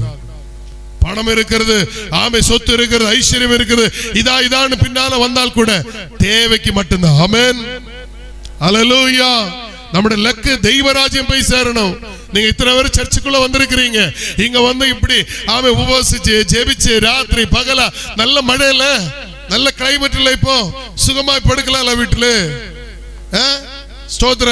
நிம்மதியா பெட்ஷீட் மூடி அழகா சாப்பிட்டுட்டு படுத்துட்டு காலையில நீட்டா அராணிக்கு வரும் போல வந்திருக்கலாம். இன்னைக்கு இதெல்லாம் தாண்டி இங்க ஏன் வந்து ஆமே பகல் முழுவதும் உழைச்சிட்டு வந்து இருக்க முடியல, கண்ணெல்லாம் மயக்கி கட்டுது. ஆனாலும் எப்படியாவது இந்த செய்தியை கேட்டுறோம்னு சொல்லி இருக்கிறீங்கல்ல சகோதரங்களே. ஆமே, நீ பூமியிலும் ஆசீர்வாதமா இருக்கணும். நீ அவருடைய ராஜ்யத்துக்கு நீ செல்லணும். அவருடைய ராஜ்யம் நஷ்டமாக்கினால் என்ன பலன்? ஹல்லேலூயா, ஆமென். உங்களுடைய விசுவாசம் எங்கே ஆமே பெரிதாய் வளர்கிறது தெரியுமா? ஆமே, உங்களுடைய வாழ்க்கையை மாற்றணும் ஐயா. ஹல்லேலூயா. பாவத்தில் வாழ்ந்த மனுஷனை புதிய ஒரு பரிசுத்தவானாய் மாற்றுகிறதான் விசுவாச வாழ்க்கை. குடிச்சு வெறுத்து ஆமே உலகத்துக்கு வேதனையாய் வாழ்ந்த உன்னையும் எங்களையும் ஆமே மாற்றி இன்னைக்கு ஒரு மனுஷனாய் ஆலயத்துக்குள்ள கொண்டு வந்து தெய்வத்தின் ஸ்தோத்திரம் பண்ணும்படி வைத்து இருக்கிறாயே, இதுதான் மாற்றம். இதுதான் அநேகருடைய விசுவாசத்துக்கு ஏற்பட்ட மாற்றங்கள்.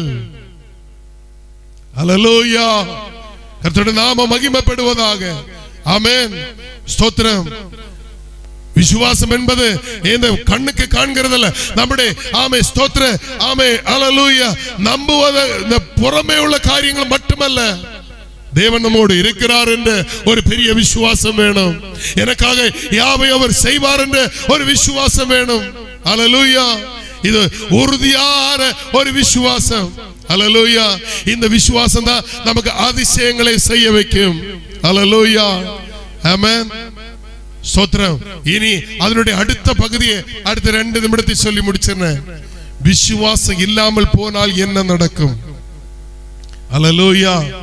இவ்வளவு நேரம் நான் விசுவாசத்தை பற்றி சொல்லிட்டு இருந்தேன். விசுவாசம் இல்லாமல் போனா ஒண்ணு, ஹல்லேலூயா, விசுவாசம் இல்லாமல் போனால் என்ன நடக்கும் தெரியுமா? ஆமென்.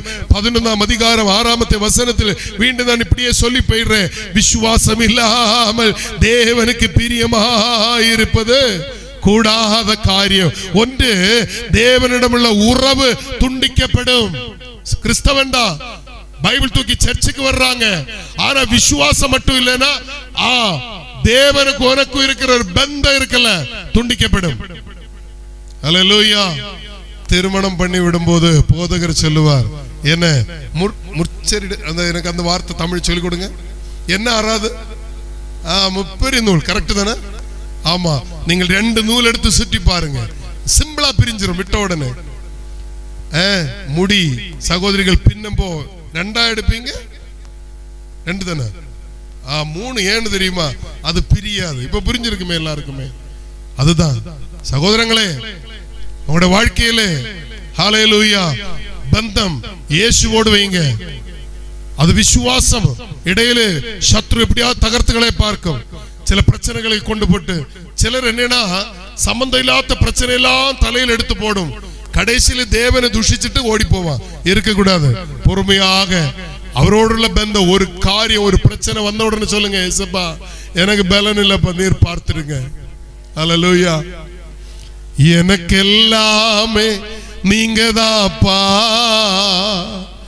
எனக்கு எல்லாமே நீங்கதாப்பா.